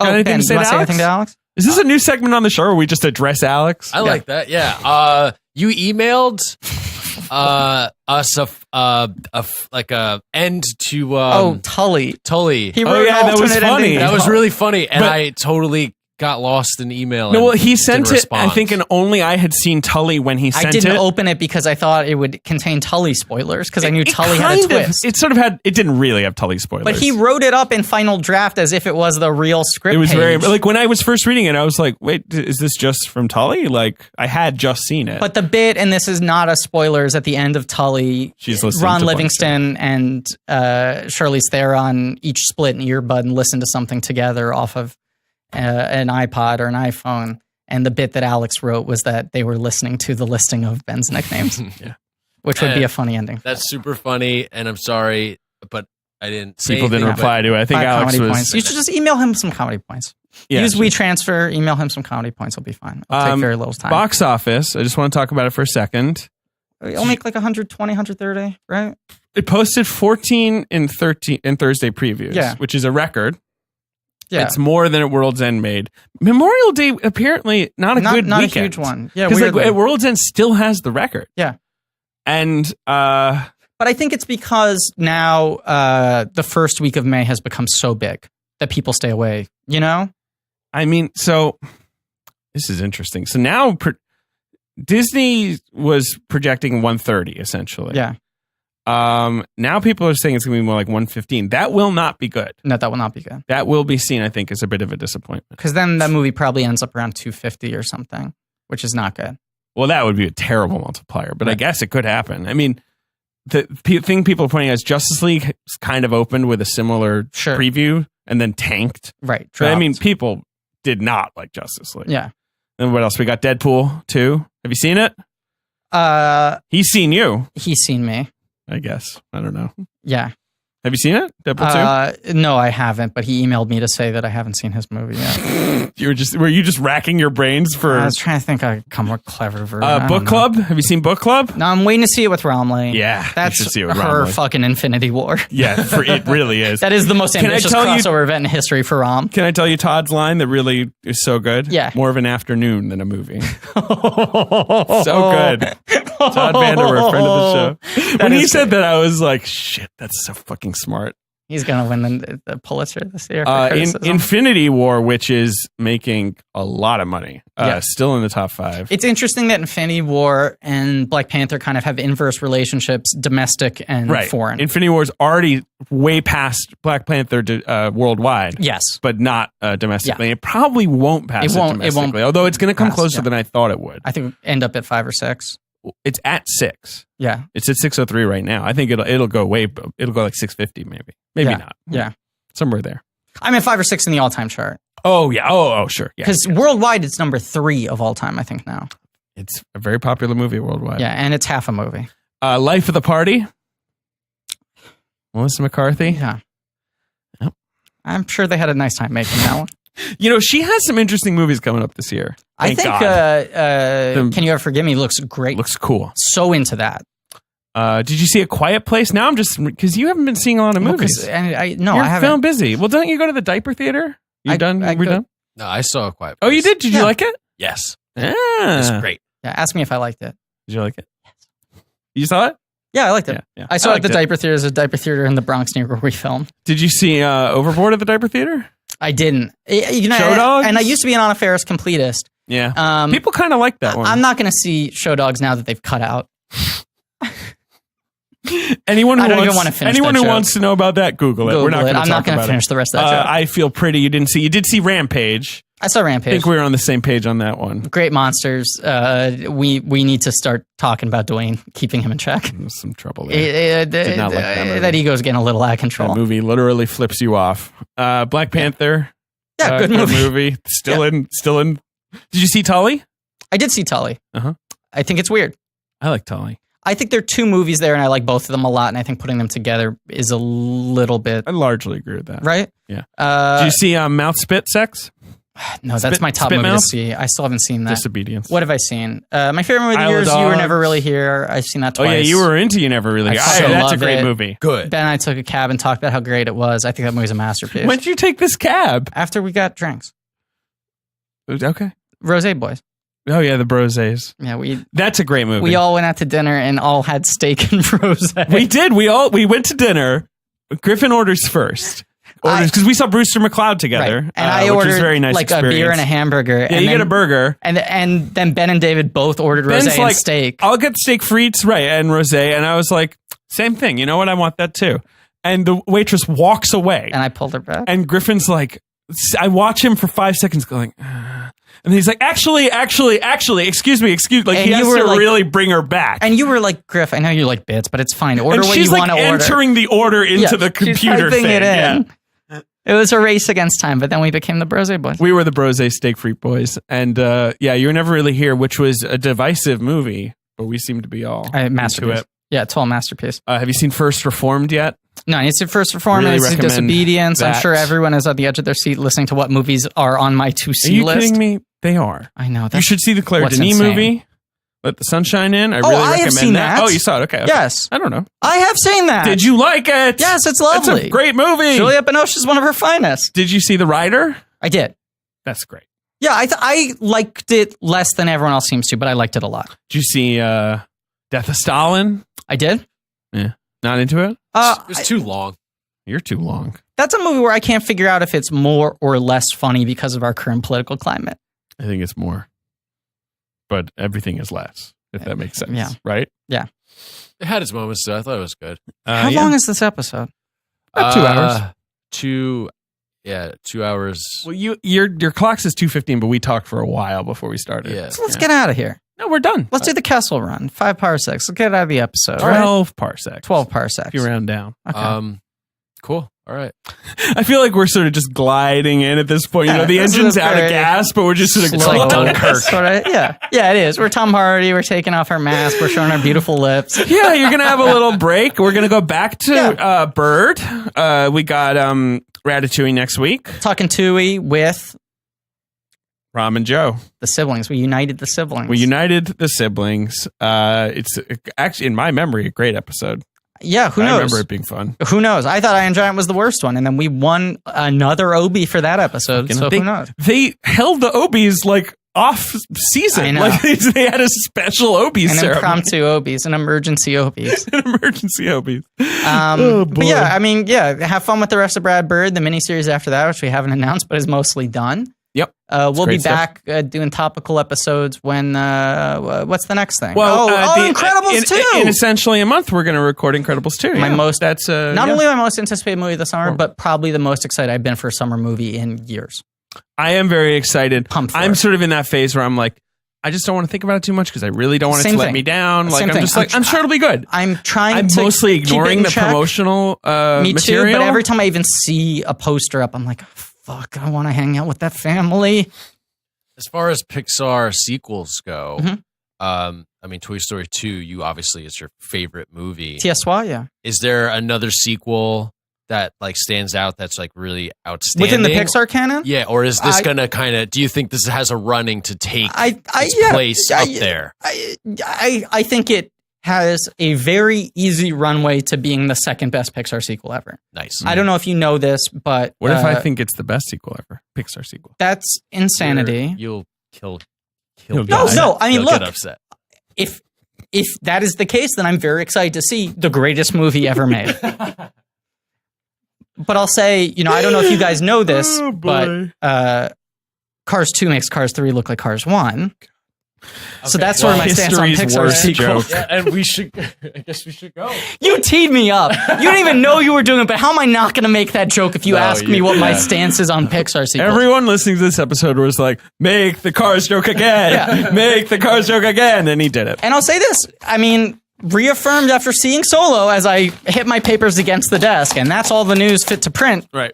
Reaffirmed after watching Solo, I genuinely contend, low bar, faint praise, Monsters University is the best prequel ever made.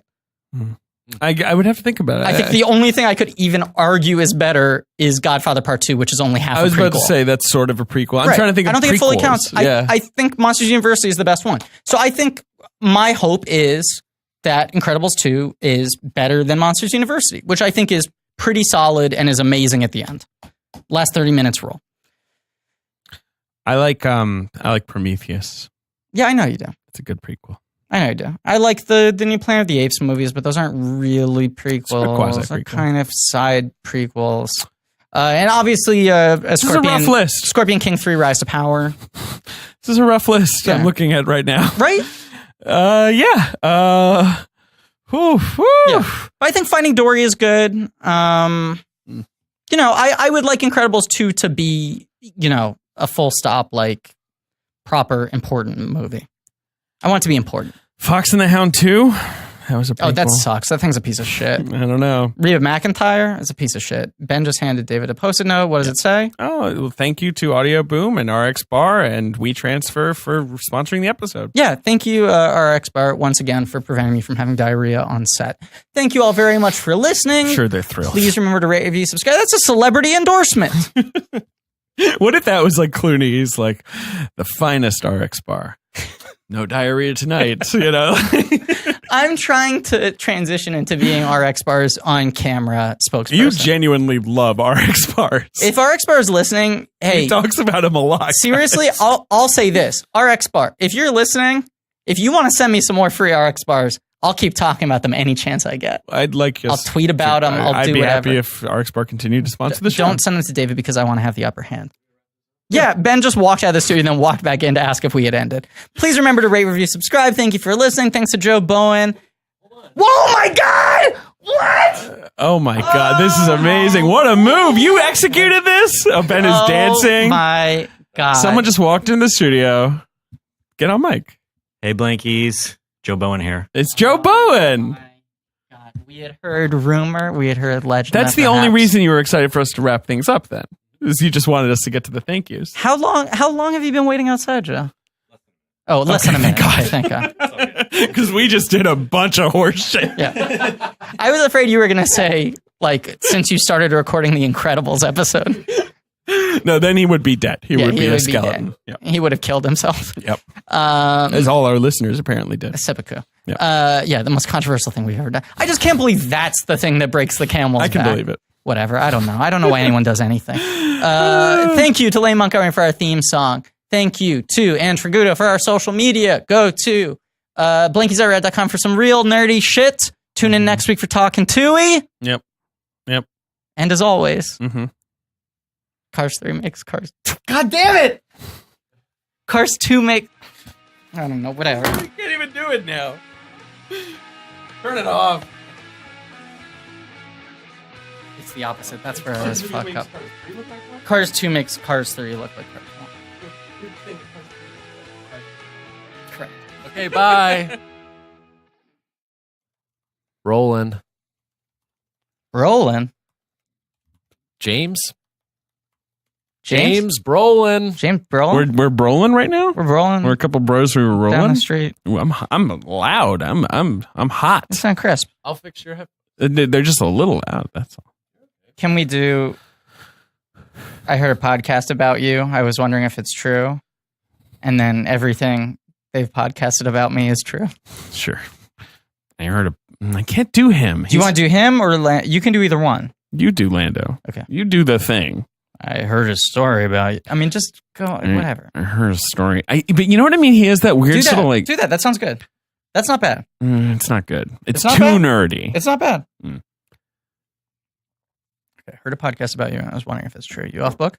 I'm off book. Okay.